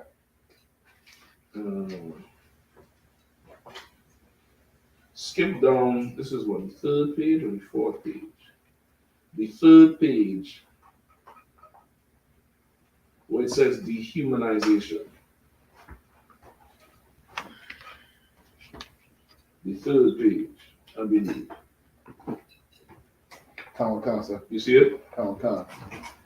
Dehumanization is sometimes accompanied by dehumanization. Dehumanization is the inscription of evil or demonic attributes to enemies, or their portrayal as forces with unnatural powers. No. Where are you at? Okay, this is where it says dehumanization is often defined as to make less human or to deprive of human character. I think it's the third page. 1, 2. Is the third page down? And it's the last paragraph on that third page. Doesn't break it down in pages, sir. Just one constant message. Oh shit, so that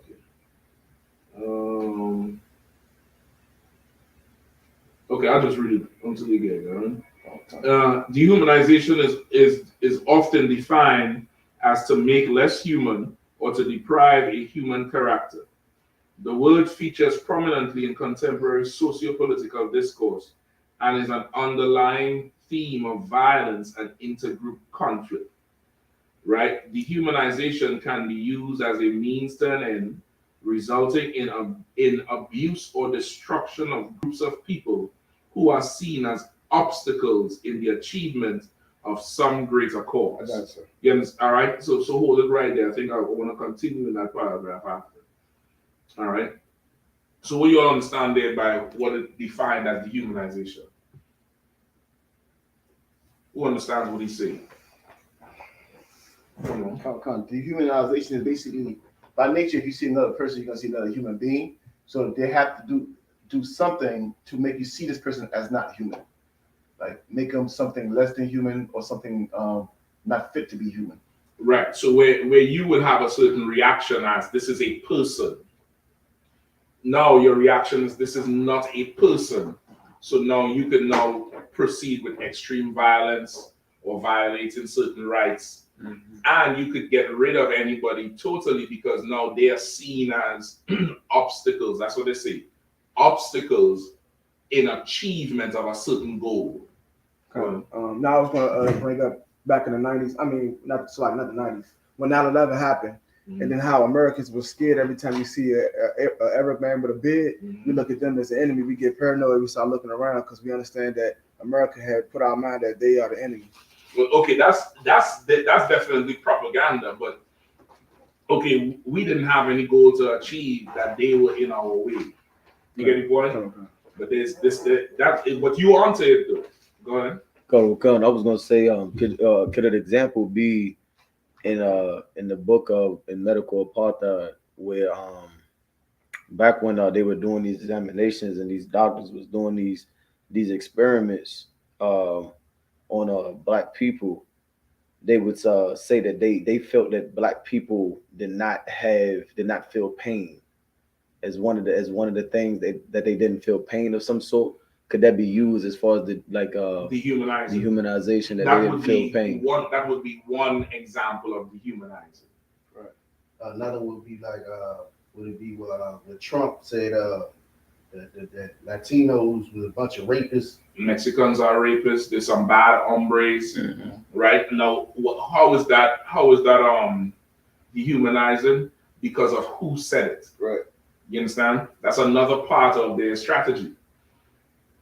One person saying it doesn't mean anything, mm-hmm. but that specific one saying it mm-hmm. on that platform, that means something else. Right. You get the point? So he's saying they're rapists, they're bad hombres, they're taking the jobs. Now that, because he said it, translates into a whole other thing. Go ahead. Okay, that's why even in movies, when the man points a gun at a man and the man says, "I have a wife and kids," he's trying to make you see that I'm human. I'm human too. Don't do it. I'm a wife and kids, blah blah blah. But that's not how it goes, right? Skip me down some more. Hold on.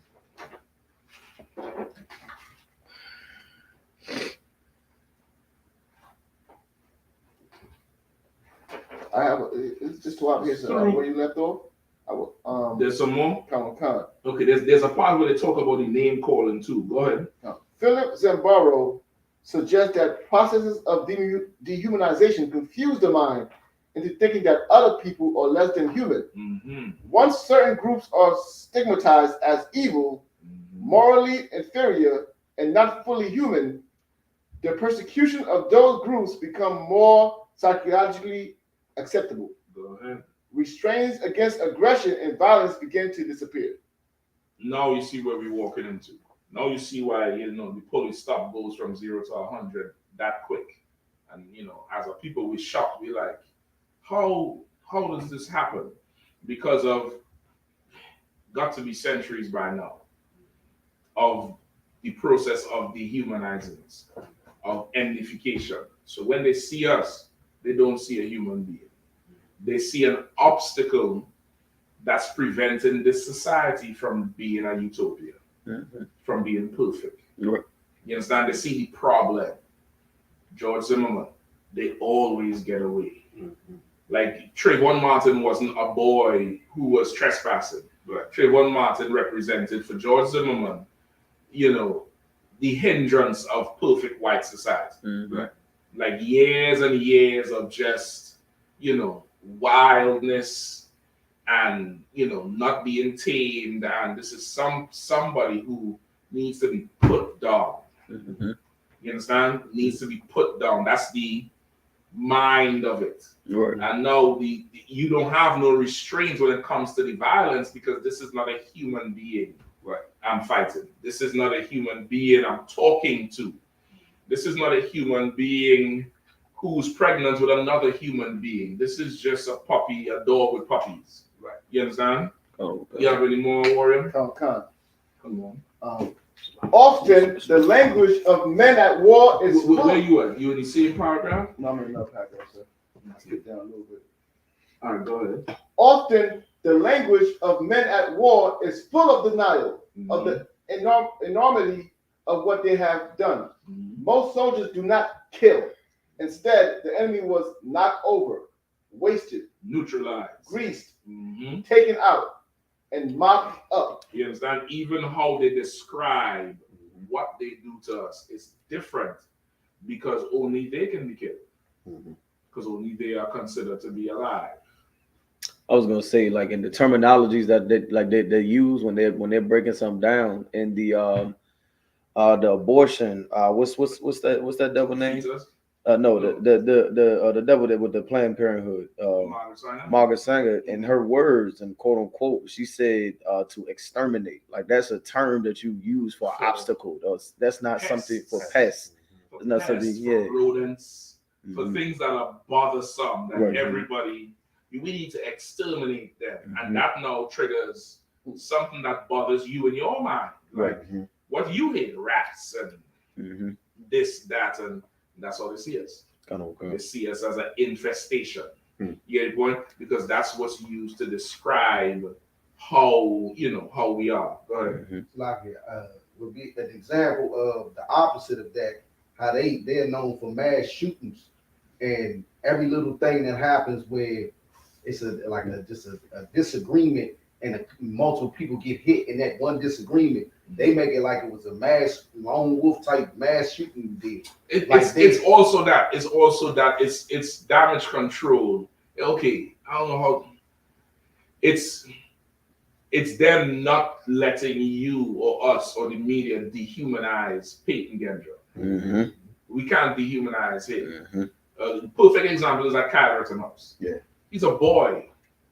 He's a young boy who just went to a protest. Not a man carrying a war rifle into a combat zone. He was a boy. They show him painting the graffiti. They show him helping people clean. They didn't show him in the light of a man fighting. You get the point? Right. So they preserved his humanity. They allowed him to cry. They preserved his humanity. They allowed him to cry when Gail checked R. Kelly. You remember that when R. Kelly was crying? And she, Mr. Robert, whatever his name is. Right. And she put on this face like, this nigga. You get the point? Yeah. But they allowed Kyle to and do all of that on the stand. You know what I mean? Even the judge had to back up the prosecutor because this is a little boy. And then the white man he shot, they say, well, he was a pedophile and he makes pornography with his girlfriend and this and that. What the hell that had to do with what happened that night? Right. But they have to dehumanize so they could, for their agenda. Right. Get the point?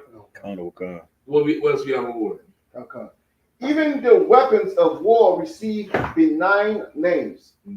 Puff the Magic Dragon, Walleye, Toad, Fat Boy, and Tin Man.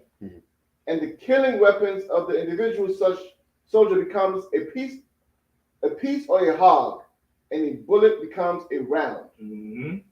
They don't call the destructive terms for what it is to make it more acceptable. Right. All right. Skip down that next paragraph. It starts with these terms, right? Come. Hold on. Yep, that's it. Skip that one. Wait, do I want that? Come on, that's a good one, sir. Okay, read it for me. I definitely want that next one. Come on. Go ahead. These terms hint at the perception of the enemy as an object that has to be handled in a rational and unemotional manner. Exactly. And that's how we are always handled. The perception of the enemy as an object. Because first the enemy is identified, and then he's an object to be handled in a rational and unemotional manner. Mm-hmm. And rational for them means unemotional. Right. Rational is not like us, where that's a rational way of thinking, where you could understand somebody here. Okay, he's scared. You could understand Philando Castile. He told you, I'm reaching for my wallet. He's reaching for his wallet. He have his wife and his kid in the background. Right. He's not going to pull out a gun and try to shoot you. He's not a Muslim. Right. You get it? Well, he's not going to just, everybody go to Muslim heaven today. He's not. That's a rational way of thinking. Right. This man here, he's, he tell you he have it. You tell him, don't pull it out. You waited. That's different. You get the point? Right. That's a different situation. To them, that's that's not rational. Right. To them, that's being careless. You understand? Mm-hmm. We have some more? Come on. The use of such expressions appear to blur the fact that the other side are humans Mm-hmm. and turns killing into simple technical actions. Simple technical action. Darren Wilson said, he was like Hulk. And he was reaching and pounding on me. And he said, I looked down range and I fired right into the top of his skull. You would think he's talking about an animal. Right. You would not know this is a 17-year-old boy he was referring to. Right. And when the reporter asked him, would you do it again? He said, yes, I would. Because that's what we were trained to do. You get it going? Simple technical action. This is just business. This wasn't personal. Why you shot him? That's the protocol. That's that's just what we do. This was just simple business, but it comes from the actual object, the target, the person he engaging is dehumanized, is actually an enemy to you from high school, from preschool. You understand that this person is less. Right. Is absolutely less than. Keep going. Dehumanization is sometimes accompanied by demonization. Mm-hmm. Demonization is the ascription of evil or demonic attributes to enemies, or their portrayal as forces with unnatural powers. Mm-hmm. This contributes to the emergence of fear and hate, and to the use of uncontrolled violence in such acts as atrocities. Right. So now part of it is demonization. Mm-hmm. Now you ascribe or pinning the tail on the donkey. You pin in certain characteristics or behaviors or events on certain people. Enough of that is done. Now you could just brand that whole zone as we just need to get rid of them. Right. They some bad hombres. They this, they that, they the other. You get the point? Mm-hmm. Just give me down to the names. I want to go on with the names. Okay, I have one more line, sir, if I could. You go ahead. Portraying the enemy as malicious and repulsive creates feelings that make killing easier. Easier. It's easier to do it. Right. You understand? There's no remorse. Remember that I think the one who shot Ashley Babbitt. The brother, yeah. He was distraught for a second, and when he fired, it wasn't like he fired all the way down. I think it was 1 or 2 shots, and he stopped. There was even restraint with her. Right. You get the point? But now with the sister, with the child in the back of the car, Right. who drove down from Boston, I forget her name. They fired into that car from all angles indiscriminately. Yep. They didn't care. You get the point? Come on, But come on. Ashley Babbitt was told to stand down to do. She got through the hole. Mm-hmm. She got through the thing, the barrier. They let her get through it, and then they shot her. Because, of course, she is not seen as this low-level obstacle, this thing we need to exterminate. Even though she was on social media talking about how she's going to tear up the Capitol. Right. Before she got to the Capitol. Right. She was saying what she wanted to do. But, of course, how they see us, how they see us is absolutely different. Like how that Central Park movie, how they see us or something like that. It's the way this place looks at us.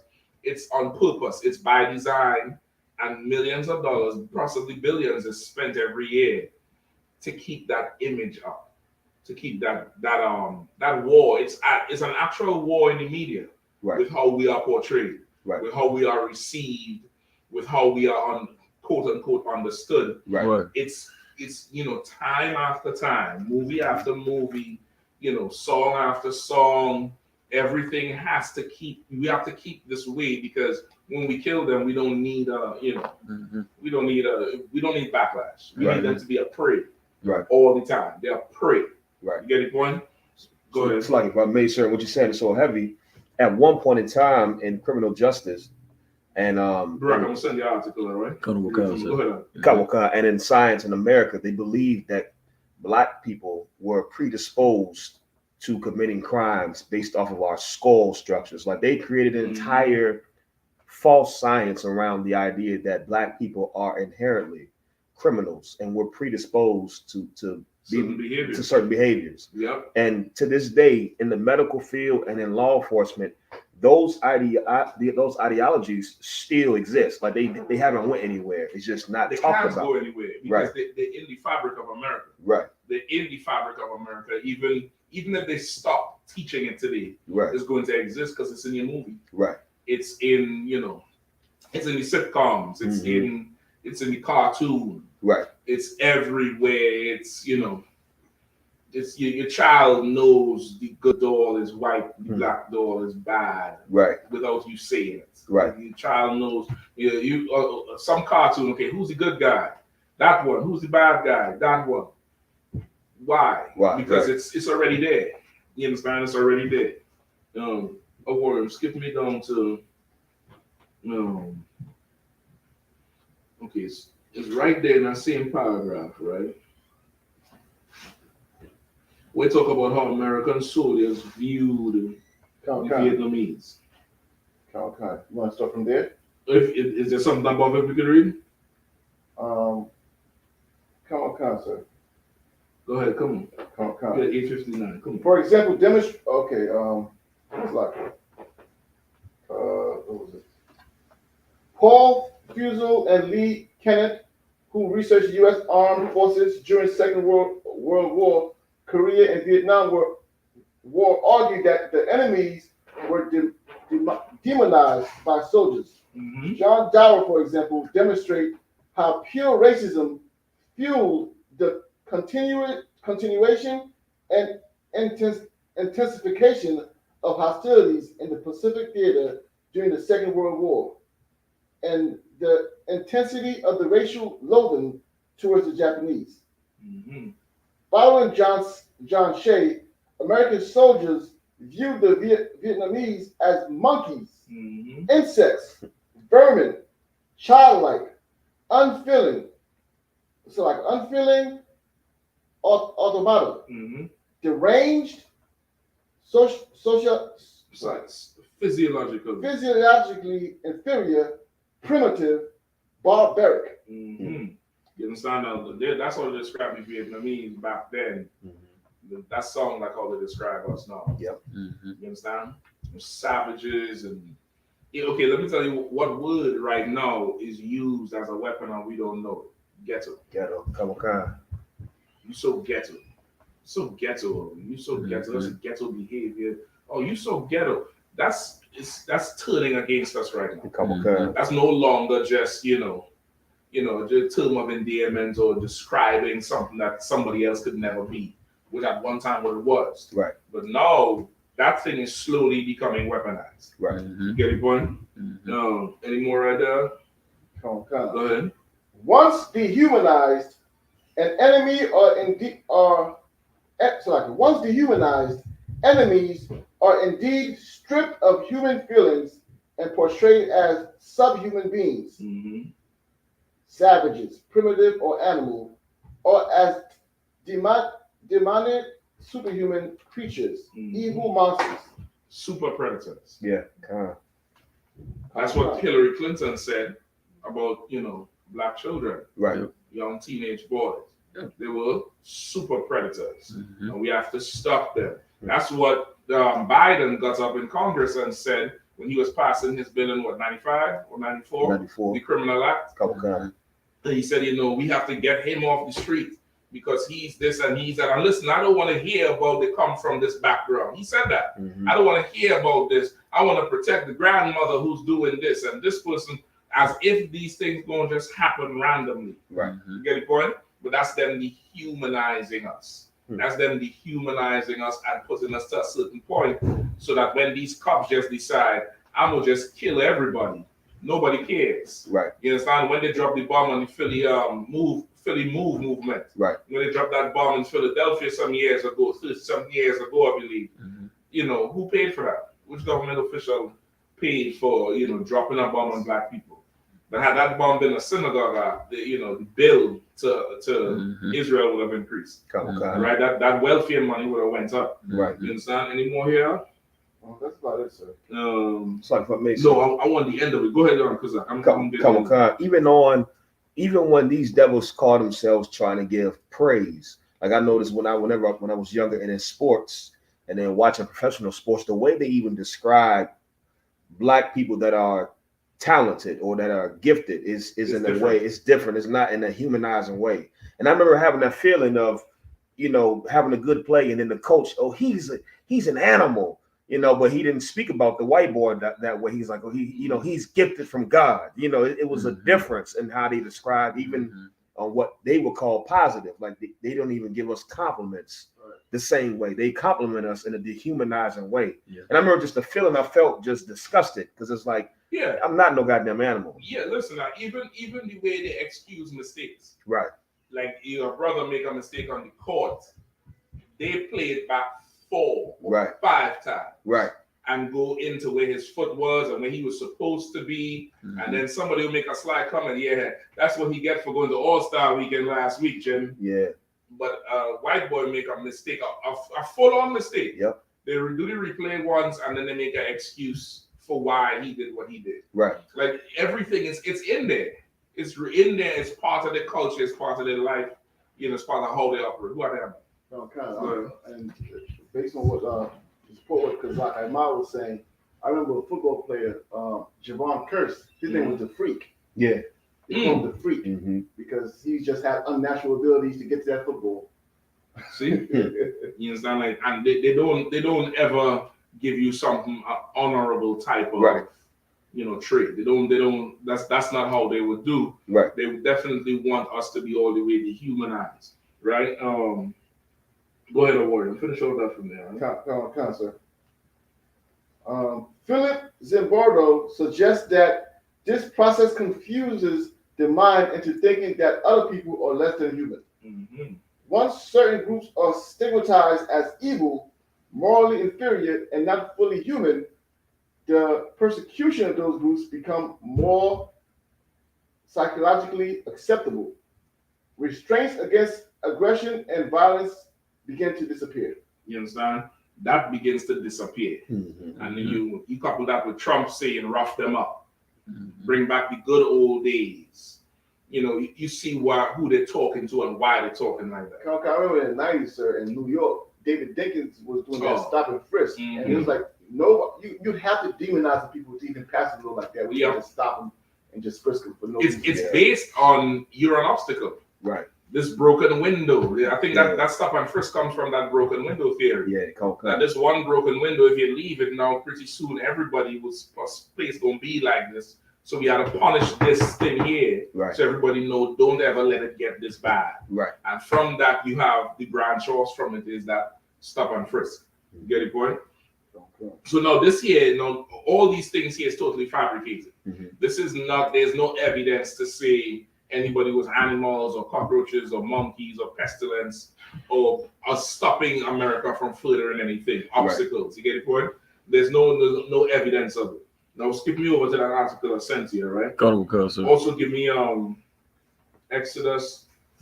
Give me enemy to thy I'll be an enemy to your enemies.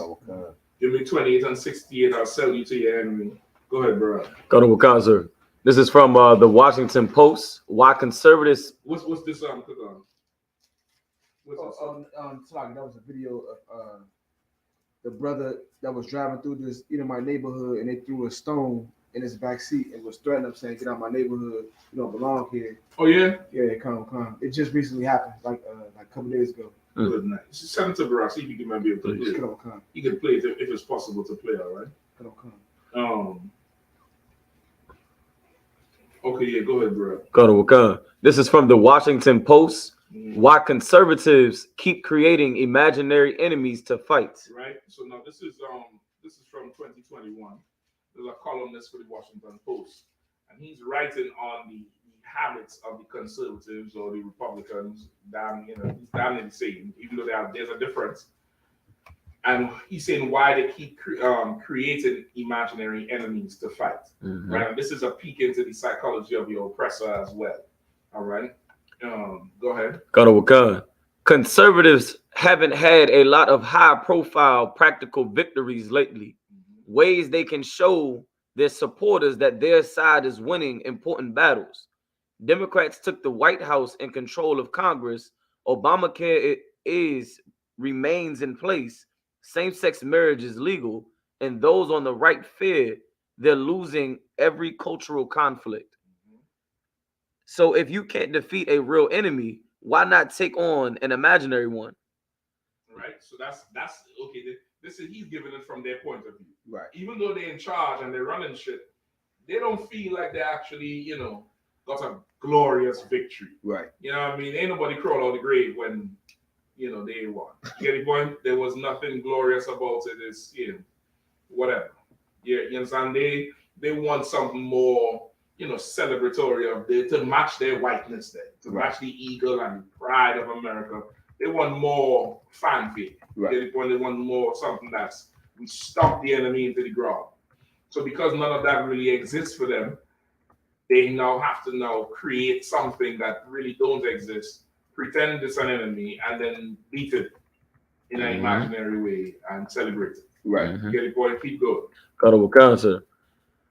Thus, it is that critical race theory, an academic approach to understanding the way race operates within systems and institutions, has become the new conservative bugaboo. Right? What does that mean? Who knows? Read that last part once again. Colonel Khan.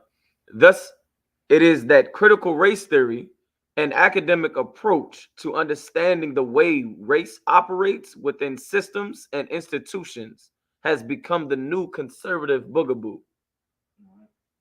It's like it's saying like as these things, critical race theory and the academic approach on understanding the race issues, these are the new things now that conservatives would use to have a scapegoat, to blame something, to have an enemy, to rally their people together. So it's like they're creating a cause to rally their people together. They're creating an enemy. They're creating that enemy to unify their nation. Right. They're creating something that is plausible. It's something you could pass off as it's affecting you. Right. And it's going to make everybody come together. Right. That critical race theory, Slucky. Now I was gonna say, like example, we have Black Lives Matter and they attack us with all lives matter. No. Not okay, yes, but more so they have Black Lives Matter. But Black Lives Matter is a terrorist organization. You talking about Black lives, you're talking about terrorists now. There's this, that, the other. It's demonizing it. Even though we don't support Black Lives Matter, the movement, right, the organization, of course, we support in the sentiment of it. We definitely agree with that shit. Right. But the organization is more that. You get the point, is more, they demonize it. So now all lives matter. That's that. I get what you're saying. Like they know that, okay, this is the threat. Black Lives Matter is a threat. It's a threat. It's a threat. Right. All lives matter. And that now unifies everybody together. You get the point? So now Black Lives Matter is terrorists, this, that, the other. All right. And this is no way in support for Black Lives Matter. Right. The organization. Right. Right. So critical race theory was academic study of how race as institutional racism would affect us today. Would affect us economically, socially, psychologically, physically, right? They made it seem like this was something being taught in schools. Like there was an actual, course or criteria, saying basically white man's devil. Right. When this was not. This is why in general always say this is an attack on us. Critical race theory is an attack on the Israelite school of UPK because for sure Howard ain't teaching. Nah. It's the white man's fault why we have this, that, the other. Right. You get the point? American U is not teaching that, even though they was hanging nooses and throwing bananas at the black dorms about 2 years ago or 3 years ago, right there on American University compound. You get the point? Nobody was, teaching that, the white people are, or white America is really built on holding everybody back. Right. But they had to invent it. Keep reading. Right. And nobody's in the capital of the U.S. having white people kiss their boots. Like exactly. Right. Listen, this is the only place where it's done. Right. The UPK is the only place where it charges the enemy for what he did because he's really an enemy. Right. And it's not because of the color of his skin. It's not because of his blue eyes or blonde hair. It's because of the crimes of his people. That's right. And we're charging him for the crimes. That's it. That's right. We don't have to invent anything. Right. We don't have to make something up. We don't have to do it. And how we not amplification processing him. Because our people ain't coming together with the shit. Right. When he could make one statement about us and all his people come together. Right. All his people just, band together behind it. And that's that. Let me get a little more, please. Though it is no more a topic taught to children. Yeah. Though it is no more a topic taught to children than post-structuralism or computational quantum chemistry. If you ever encountered it before this year, you probably went to grad school. The entire American right is now donning its battle gear to fight this threat to their children's education and way of life. The fact that this is a phantom threat is essential to understanding how the strategy works. You understand? Like, okay, you have to understand how this thing really operates. Because as he's saying, you'd have never come across critical race theory until higher education. He said grad school. Right. He would never ever met it, but it became a mantra. They kept beating it. Critical race theory, so much so you had to go and look up this damn thing. He was like, what the hell is they talking about? Right. Because this is not something that we push or is pushed. Right. But this is down near, they're looking at how we could wage this war socially. We already attacked Black Lives Matter. We already have all lives matter. We're already dehumanizing them. Now let's get in front of it. They can't even talk about it no more. Right. They can't even charge us with something no more. And if they do charge us, now you the racist, in addition to you being, the monkey, the this, the that, the other. There's a few more things I wanted to go through, but because of the time, I ain't gonna go so much more into it. Give me Salaki, sir, if I may, and just to prove hold on 1 second. Correct. In the meantime, just look up reinforcements, please. Get psychology reinforcement. Just get any two images of continuous reinforcement, partial reinforcement, positive and negative. And then we'll just get them last scriptures. Go ahead, sir. Just to prove what you just said, sir, if they did one of these white comedians did a experiment. He went out in the streets and just asked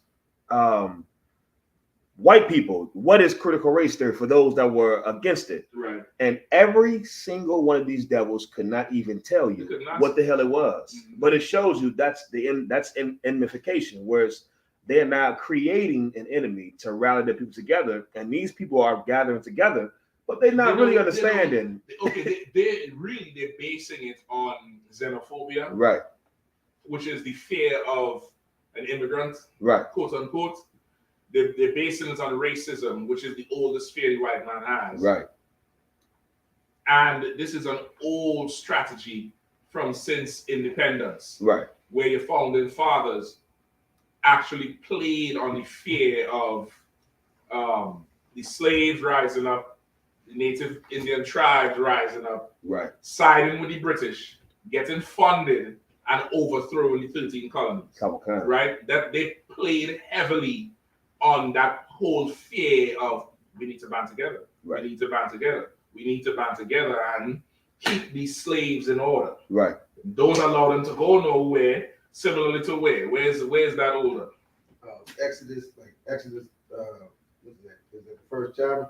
2nd chapter, I believe, with Pharaoh. And Pharaoh said, let us deal wisely with them. Right. Lest they join our enemies and overthrow us. Right. Like that whole strategy is old. You get the point? And Pharaoh, he did the amnification process on us. Right. Like we wasn't doing nothing to overthrow Egypt. We would have been in Egypt just living. Just living with no plan to leave. No, nothing. Right. Because why? Joseph done lay the foundation. Everybody have a little, because they respect. Oh, you Joseph people? Oh, man.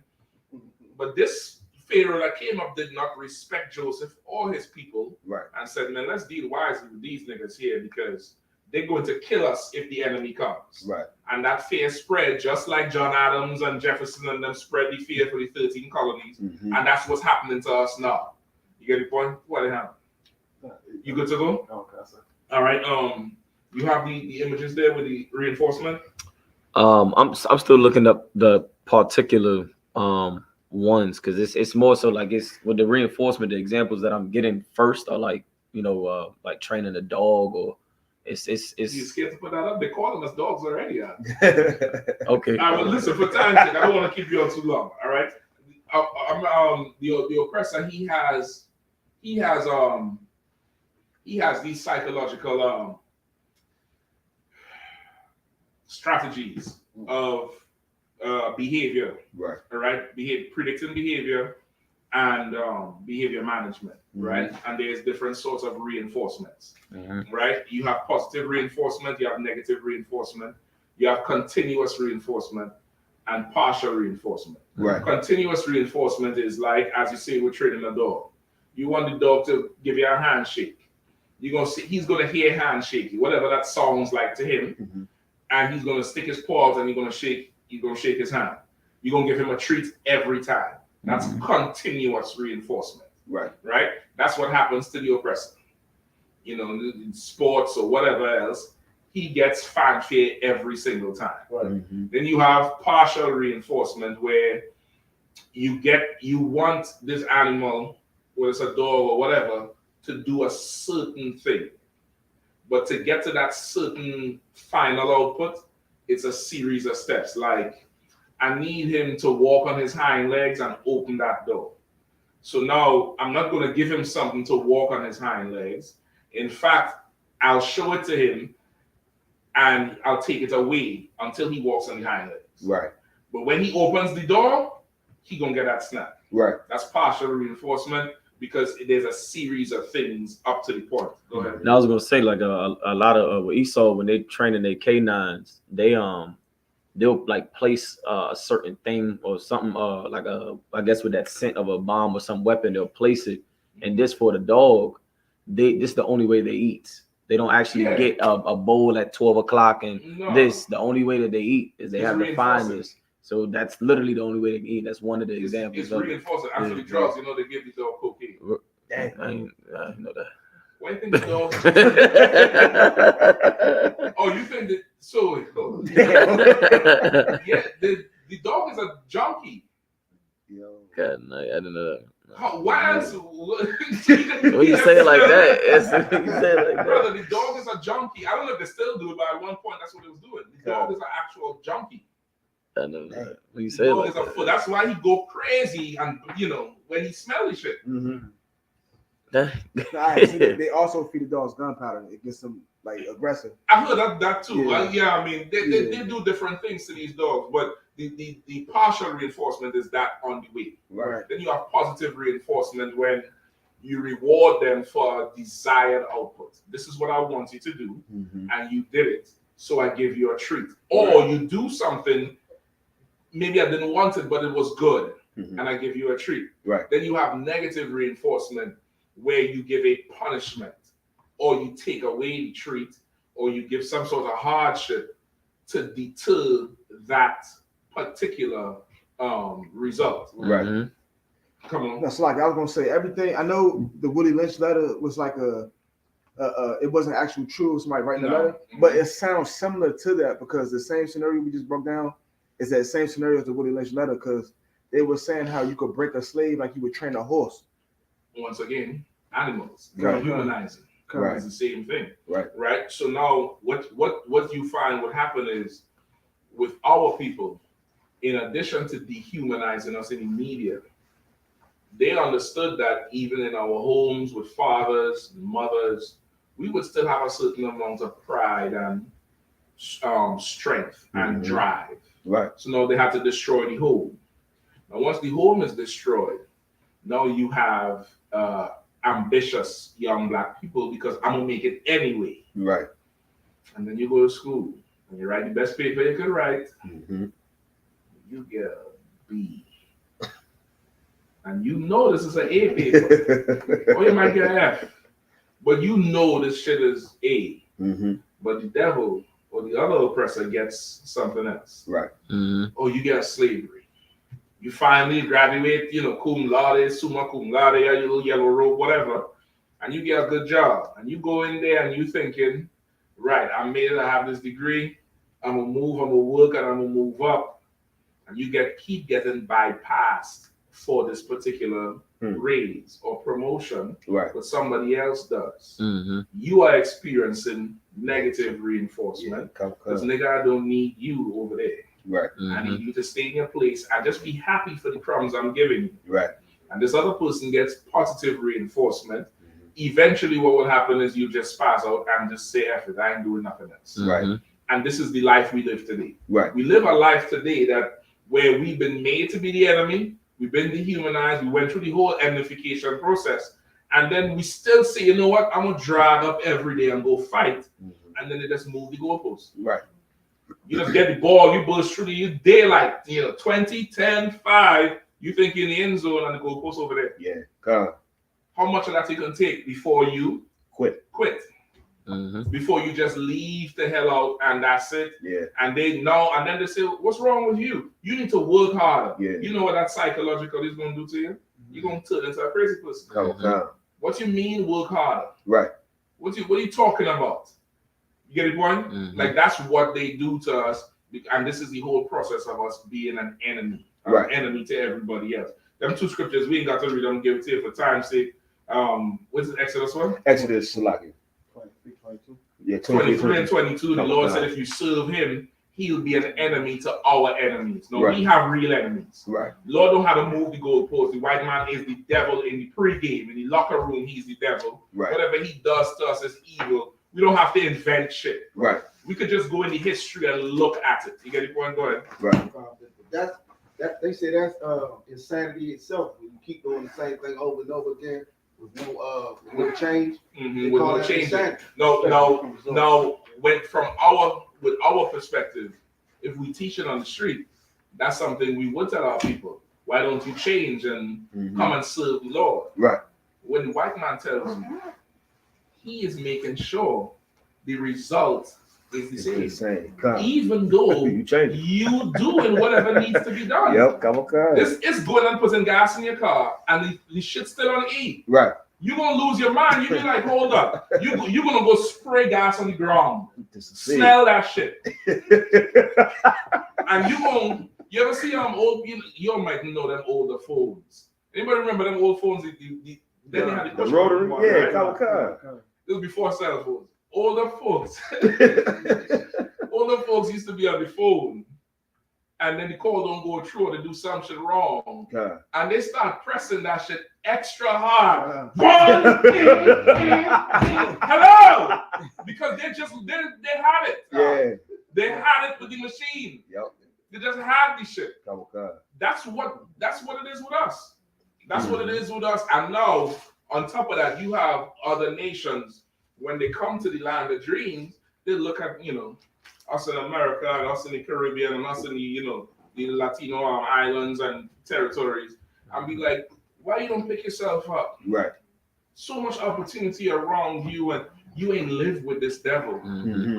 You don't understand not wanting to get up. You think that people who homeless, they just, just one day gave up on life? They are peace out. Right. They just, you know what, man? It is what it is. Whatever. Right. You get the point? Is this place is designed to break you. Right. But the oppressor, and the heathens who get down with the king here, they get to, flourish and move. But this place is absolutely designed to break you. Right. Now that you know you are at war, go to war. Right. Part of the depression, part of the whole, anxiety and the fog our people be in is that we don't really know we are at war. Right. You understand? We don't, we go home and tell ourselves like, just got to do better. I got to get harder. I'm gonna take these night classes and this and that. Nigga is smarter than everybody on the job. Right. Right. But they tell you because you don't have this at the end of your name, you don't deserve this pay. Right. And if you do get it, they tell you, okay, we'll give you the starting rate for this is 52. We'll give you 54. Don't tell nobody. And you walk out thinking you done came up. Right. When the same devil working your same slavery next to you making 75. Right. But they tell him don't tell nobody either. Right. And why you think he could go on a vacation to Aspen with his white girlfriend, and you got to go gamble and take out 10 credit cards just to buy your something. You can't afford to live even though you're in the same place, brother. The systems that are work against you is absolutely insane and beyond your comprehension. You can't see it. You will never understand it. But you could come serve the Lord so he could just start to kill your enemies before it. That's right. Your life will just start to take on a different tone. You don't need to understand all of this shit, to be honest with you. Because you're gonna start to read this thing and just start to be like, well, damn. What's the playbook now? What we gonna do? What strategy we gonna take? Right. You can't do nothing now. You need the Lord to bring like COVID for them. That's right. You need the Lord to bring something that you don't understand and they don't understand and they can't do anything about. You understand? That's what you need. Without it, like we are a dead people. Without the Lord, we are absolutely a dead people. I would go on some more. You could check out some more on it. Look up them reinforcement things. And reinforcement things is absolutely crucial. And if you want to do some more research, look up in Esau's military how they treat someone who they want to defect, who they want to eventually just flush out of the whole thing. That's what America is doing to us as a people, right? With that, pass the class over, priest and officer Shabbat.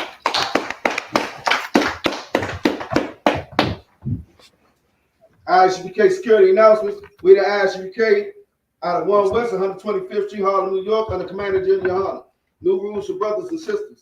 When a new brother or sister comes into the school, they are off limits for 6 months. They are here to be saluted only. They are here to share themselves with the world. After 6 months, if a brother or sister has an interest in a particular person, he or she must get permission from the head to speak to a brother or sister. There's another 6 months in which the brother or sister will court each other. After the 6 month period, the brother or sister will get permission from the head to marry. Tithes, which is a commandment. You can find this in the book of Numbers, chapter 18, verse 21. In the book of Malachi, chapter 3, verse 8 through 10. It's 10th in Hebrew, and it's pronounced ma'ashra. 10% of every penny of any increase the Lord gives you, give to the treasury department or teacher. Priest fund, free will offering for priests, not mandatory. Whatsoever amount you would like to give. Upcoming holy convocation, memorial of blowing the trumpets, first day of the 7th month, Sunday the 25th September 2022. You can find this in the book of Leviticus chapter 23, verse 24 through 25. Right, and also you all know this weekend, Commander General Yahanna going to be in Toronto. I think Saturday and Sunday. Y'all get up there in Canada, y'all check him out. You're going to go up there and tear the whole place down. Don't miss it. Commander General Yahanna, he's going to be up there in Canada. I think it's this weekend, the 25th and the 26th. Contact I.S.U.P.K Canada for any kind of information. Or you can't be there if you want to know some more info. The 25th, I think they're going to have camp and class downtown Ontario. Downtown Ontario, Canada big as hell, it's wide as hell. Right. Downtown Ontario, General going to be up there as well. Y'all go rock it out. And Sunday, I think it's from 11 to 3 a.m. Sunday the 26th. Y'all go check it out, all right? Remind Akim and Akwafin to check on social media such as ISUPK.com, Facebook, Twitter, YouTube, and so on for ISUPK events and materials. If a brother wants to be a trooper in the school, you should start wearing all black, which includes black boots, black shirts, black pants, black headband, and scarf. And with that, I say Amadim,